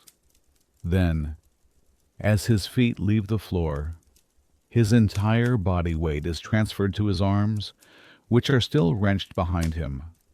The strain on his shoulder joints is immediate and immense. A deep, grinding pain radiates from his shoulders, down his arms, and across his back and chest. It feels as if his arms are being slowly torn from their sockets. Every breath is a struggle, as the position constricts his lungs. While he dangles there, suspended in a state of escalating agony, the inquisitor's calm voice fills the room. "Confess, my son. Who were your fellow heretics? Where did you obtain the forbidden books? God is listening. We are listening. Free yourself with the truth." Diego can only gasp and groan in response. To form words is nearly impossible when every muscle in your torso is screaming in protest. If his silence persists, the tribunal proceeds to the second, more brutal stage of the garrucha la caída, the drop. The verdugo will hoist him several feet higher, then suddenly release the tension in the rope, letting him plummet towards the stone floor. The rope catches him just before his feet touch the ground, with a violent, bone-jarring jerk. The force of this sudden stop combined with the unnatural position of his arms, is catastrophic. With an audible, sickening pop, his shoulder joints are ripped from their sockets. The pain is blinding, a supernova of pure agony that erases all thought. A scream of an intensity he did not know he possessed is torn from his throat. The notary, his face impassive, records the event in his ledger. The accused was dropped from a height. He let out a great cry and called upon the name of God. The doctor might step forward to check his pulse to ensure he has not fainted. If he has, they may lower him and wait for him to regain consciousness, a small, cruel mercy before the torment continues. This process of hoisting and dropping can be repeated. With each drop, the damage to the shoulders, elbows, and wrists worsens, the pain reaching new, unimaginable heights. Finally, the session is suspended. Diego is lowered to the floor, a broken heap. His arms are useless, dislocated, and hanging at grotesque angles. Sometimes the verdugo, with the same detached efficiency, will brutally reset the joints, forcing the bones back into their sockets with a series of agonizing manipulations. Other times, the prisoner is simply left with their injuries. He is then half carried, half dragged back to the darkness of his cell. He is left there, his body a landscape of pure pain, every small movement sending waves of fire through his upper body. He has survived the second stage of his ordeal. He lies in the dark, trembling, knowing that he has failed to confess, and knowing that the most feared device in the chamber, the potro, the rack, still waits for him. Diego is returned to his cell. A broken man, the world has been reduced to two things: the four stone walls of his prison and the landscape of his own pain. His shoulders are a nexus of fire. Every breath, every slight movement sends waves of agony through his body. The physical torment is immense, but it is the psychological echo of the garrucha that does the most damage. He now knows, with absolute certainty, that his captors are capable of inflicting suffering beyond anything he could have ever imagined. He knows they are patient, and he knows they will not stop. The will to resist, the belief in his own innocence, the hope for justice all have been systematically dismantled, leaving only a primal, animal desire for the pain to end. He lies on the damp straw for a day, perhaps two, drifting in and out of a feverish state of pain and exhaustion. The alcaide brings him his meager food and water, but says nothing. The silence is no longer just oppressive, it is now filled with the unspoken threat of what is to come. Diego understands that he is at a precipice. He can continue to deny the charges and be taken back to that room, to face the hoist again, or worse, the potro. Or he can surrender. He can give them what they want. It is no longer a question of truth or falsehood, of justice or injustice. It is a simple, brutal calculation of survival. The next time the jailer comes, Diego speaks, his voice a weak, ragged whisper. I am ready to confess. The words hang in the air for a moment. The jailer's expression does not change. He simply nods, turns, and leaves. Soon after, Diego is escorted from his cell. He is not taken back to the chamber of torment, but to the familiar, austere audience chamber. The change in venue is significant. He is brought before the tribunal, the same three inquisitors seated behind their heavy table, the same notary with his open book.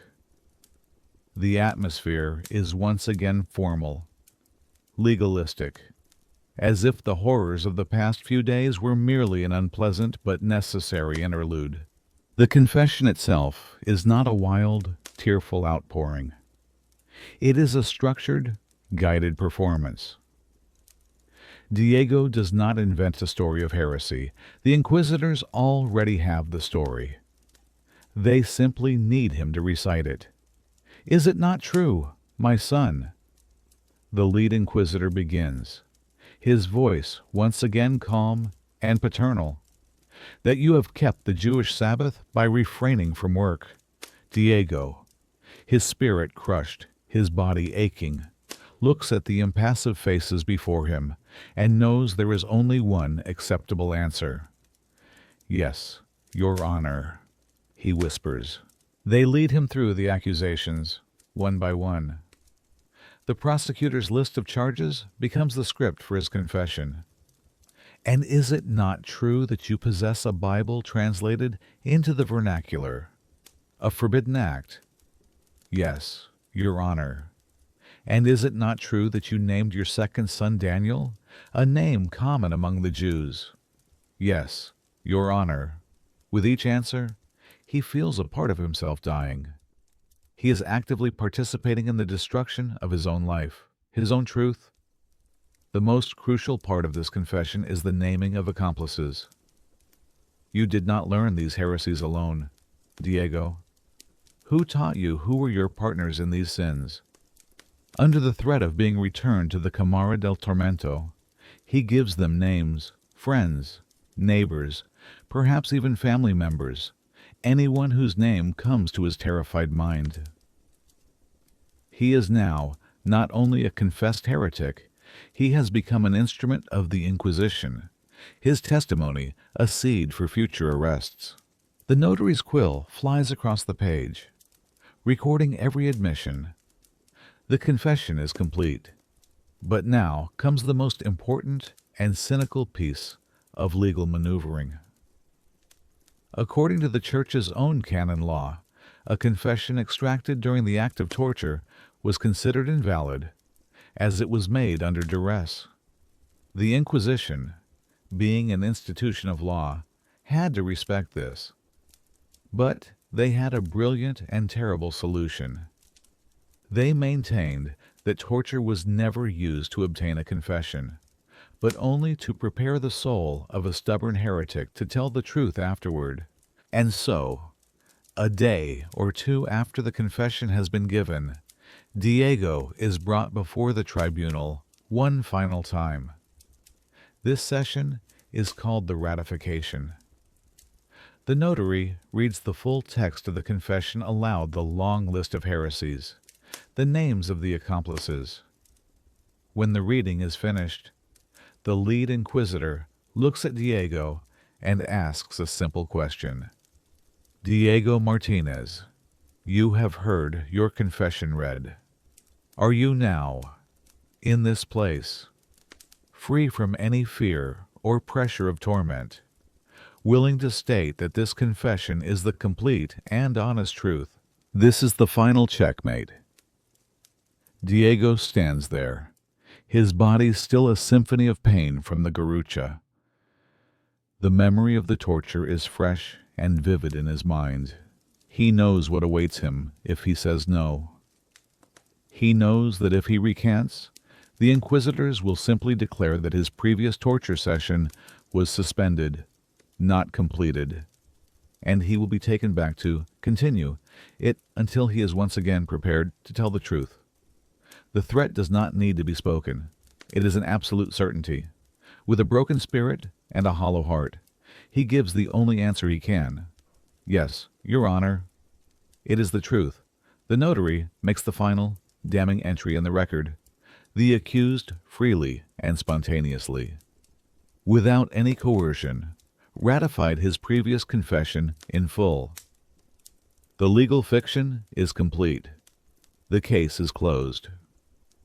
Diego has now been lawfully condemned by his own words. The trial is over.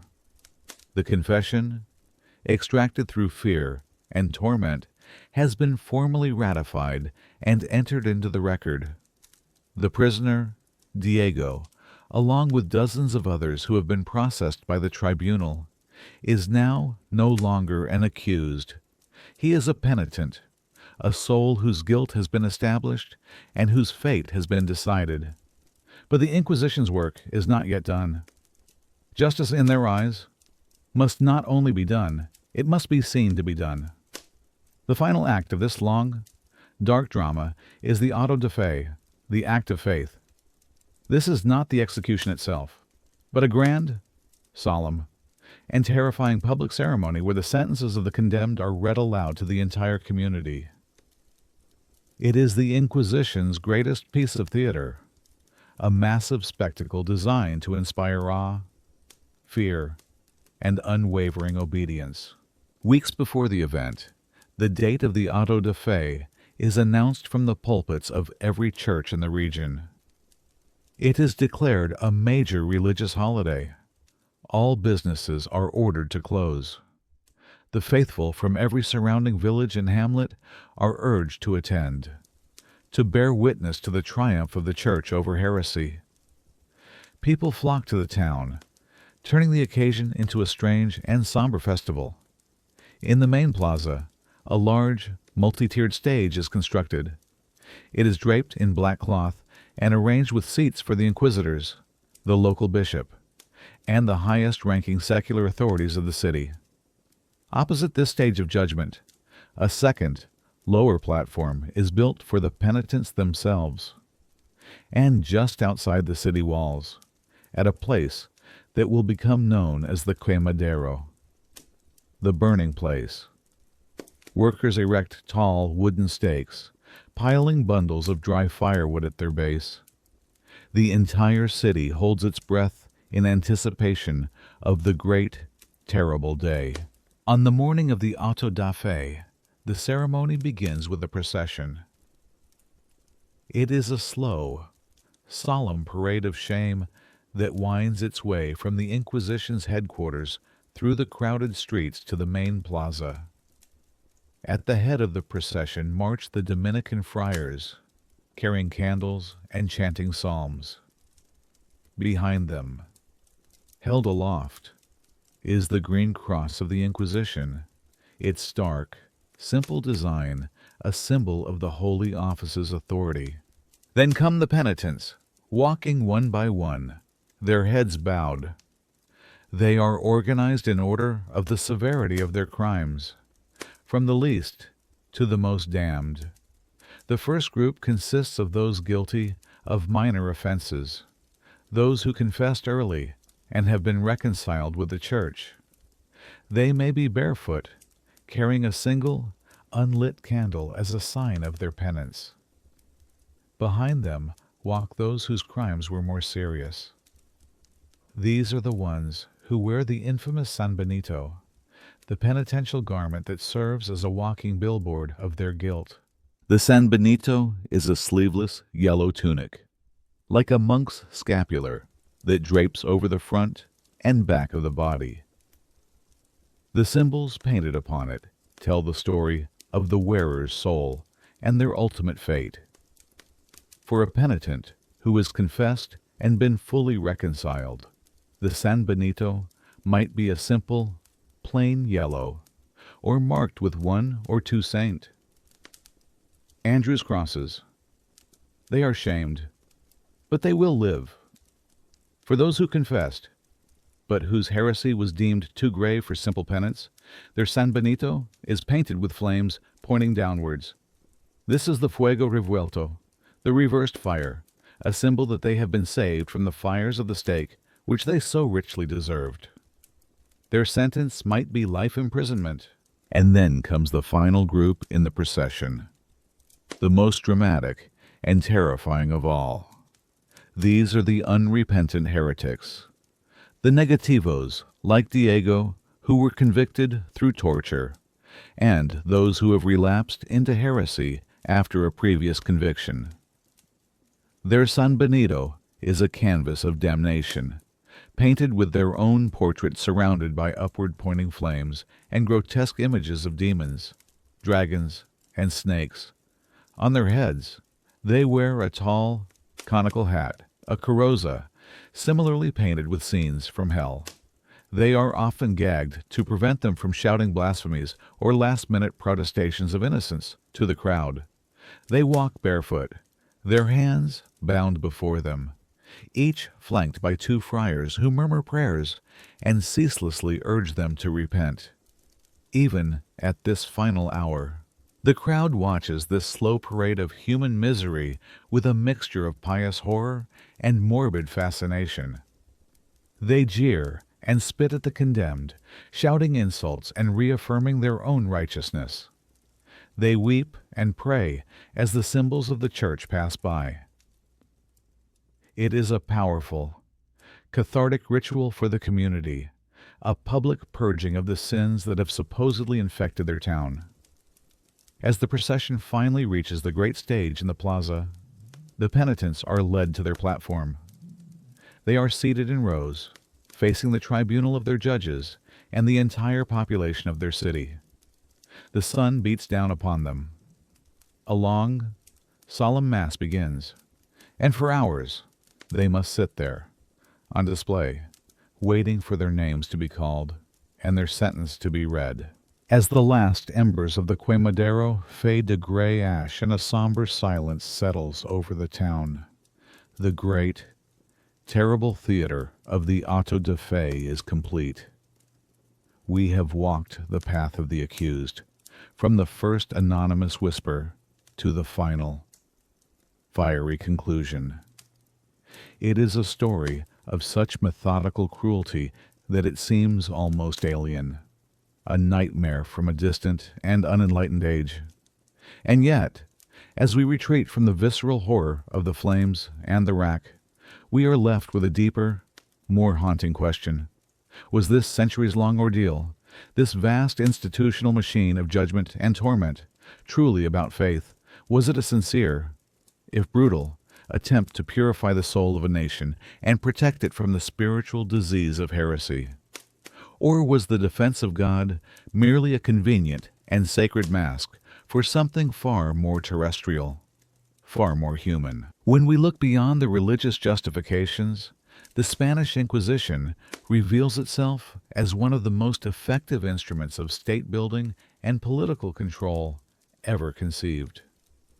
We must remember the Spain into which it was born, a newly unified but deeply fragmented kingdom. Ferdinand and Isabella were monarchs who had to forge a single nation from disparate regions like Castile and Aragon, each with its own laws, customs, and powerful, often rebellious, nobles. They needed a tool that could transcend regional loyalties and project their authority into every city and village. The Inquisition was that tool. Unlike any other institution, it answered only to the crown. A local lord might be able to defy a royal tax collector, but he could not defy an inquisitor. The Holy Office could investigate, arrest, and condemn anyone, from the lowliest peasant to the most powerful duke, creating a level of centralized authority the Spanish monarchy had never before possessed. Furthermore, the Inquisition was instrumental in forging a new, singular Spanish identity. The 700-year Reconquista had been a military and political war, but the Inquisition was its ideological and cultural continuation.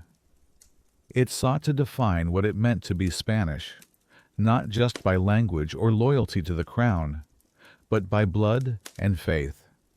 The doctrine of limpieza de sangre, or purity of blood, became a national obsession. To be truly Spanish was to be an old Christian, free from any Jewish or Muslim ancestry. The Inquisition became the enforcer of this new, exclusionary nationalism. It systematically targeted the conversos and moriscos not just for their perceived secret beliefs, but for their very existence as a different element within the body politic. By persecuting them, the crown created an internal enemy against whom the pure-blooded majority could unite. It was a classic act of nation-building through the creation of a scapegoat, a process that fused religious fervor with a new and potent form of ethnic nationalism. Beyond the consolidation of power, and the forging of identity.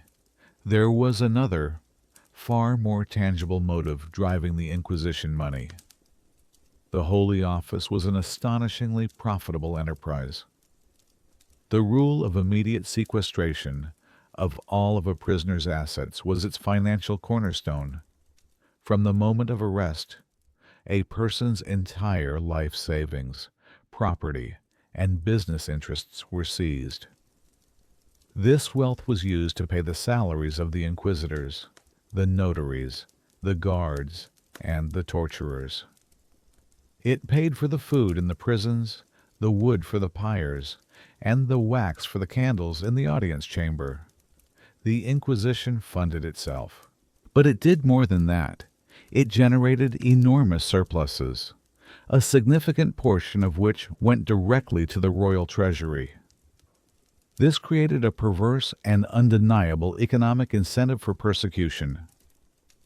The more heretics that were identified, arrested, and convicted, the more wealth flowed into the coffers of the Church and the Crown.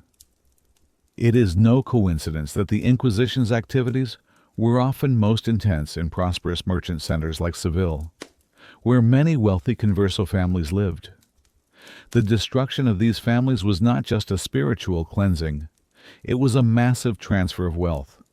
This economic engine helped fund Spain's armies, its explorations, and its imperial ambitions. The gold and silver taken from a condemned merchant in Toledo may very well have paid for the steel on a conquistador's sword in the New World. The pursuit of souls became inextricably linked with the pursuit of gold, creating a self-perpetuating cycle where piety and profit marched hand in hand. Finally, we must consider the Inquisition's most lasting legacy, the psychological impact it had on Spanish society for centuries. The institution created a pervasive culture of fear. When your own neighbors could denounce you anonymously, when a careless word at a dinner party could lead to a midnight arrest, trust evaporates. Society becomes a collection of atomized individuals, afraid to speak their minds, afraid to question authority, afraid to be different. This had a chilling effect on the intellectual and cultural life of Spain. For centuries, while the rest of Europe was experiencing the explosion of ideas in the Renaissance, the Reformation, and the scientific revolution, Spain turned inward. The Inquisition's index of forbidden books kept new scientific and philosophical ideas out of the country. Scholars and thinkers were hesitant to explore controversial topics. To be an intellectual was to be a suspect. This created an atmosphere of conformity and intellectual stagnation that held Spain back for generations. The fear was so deeply ingrained that even after the Inquisition's power had significantly waned, its shadow lingered. The habit of silence, of not questioning authority, of suspecting one's neighbor, became a part of the cultural DNA. So, was the Spanish Inquisition about faith for some of its architects? Like Torquemada, the answer may have been a sincere, if terrifying, yes. But for the institution as a whole, and for the crown that wielded it, it was about so much more. It was a tool for forging a nation, a machine for accumulating wealth, and a system for enforcing absolute social and political control. Its true horror lay not just in the screams from the torture chamber, but in its quiet, bureaucratic efficiency, in its ability to use the language of divine love to justify the most worldly of ambitions. It stands as one of history's most potent and tragic warnings that when absolute power is fused with absolute ideological certainty, the result is a darkness that can consume a nation for centuries. And so, our journey through the long, dark night of the Spanish Inquisition comes to a close. We have witnessed its birth in the fires of the Reconquista, walked the silent corridors of its secret prisons, and stood before the public stage of the auto da fe. It was an institution of immense power, an engine of faith and fear that shaped a nation for over 350 years. But like all things forged by mortals, its time, too, came to an end. Imagine now, if you will, one last scene. Picture a small plaza in an old Spanish town, bathed in the soft, cool light of the moon. The great stage where the tribunal once sat in judgment is gone, dismantled centuries ago. The crowds that once filled this square with their jeers and their prayers have long since turned to dust. The buildings that line the plaza are ancient, their stones holding the faint, silent echoes of history. There is a profound quiet here, broken only by the gentle sound of a fountain in the center of the square. The water whispering over old stone, just outside the old city walls. Where the quemadero once stood, there is now only an overgrown field. Wild flowers and tangled grasses have reclaimed the earth where the pyres once burned. The ground is no longer black with ash, but green with life. The stakes have rotted away, and the memory of the fires has been cooled by centuries of rain. The terror that once held this town in its grip has faded, leaving behind only stories, ghosts in the archives, and the heavy silence of places that have witnessed too much. The Inquisition did not end in a blaze of glory or a climactic battle. It simply faded. It grew old, and the world changed around it. The ideas of the enlightenment of reason, of individual rights, of tolerance slowly seeped through the borders of Spain, like light through the cracks of a sealed room. The institution that had once been a formidable tool of the state became an archaic and embarrassing relic. Its power dwindled. Its tribunals met less frequently, and its sentences grew lighter. Finally, in the 19th century, after centuries of existence, the Spanish Inquisition was formally abolished. It ended not with a bang, but with the quiet scratch of a pen on a royal decree. Its long, dark reign was over. The fires had gone out for good. But the story remains, a permanent and somber chapter in the book of human history. It serves as a quiet, enduring warning of what can happen when faith is used as a weapon, when fear is used as a tool of the state, and when the certainty of one's own righteousness becomes so absolute that it leaves no room for mercy. The tale of the Inquisition is a reminder that the most terrifying darkness is often the one we create ourselves, in the name of the highest ideals. But those trials are over now. The questions have faded to whispers, stored away in dusty archives. The solemn processions no longer walk these ancient streets.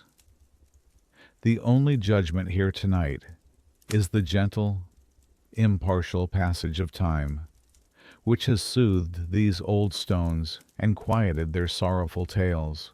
So let the past settle. Let the shadows of old Spain soften and blur, turning from stark history into the gentle landscape of your dreams. There are no more tribunals tonight. There are no more questions in the dark. There is only the deep, profound peace of this room and the safety of your bed. The world outside can wait. Your thoughts can wait. Any worries you hold can be set down, just for a while. Let the rhythm of your own breathing be the only sound you hear. Inhale the calm of the present moment. Exhale the weight of the day. Sleep now. You are safe from the judgment of old worlds. You are sheltered from the storms of the past. Let the silence of history become a lullaby, a deep and quiet hum that guides you gently into rest. There is nothing more to learn tonight. nothing more to see. There is only the stillness, the comfort of your pillow, and the slow, easy descent into sleep. Rest well.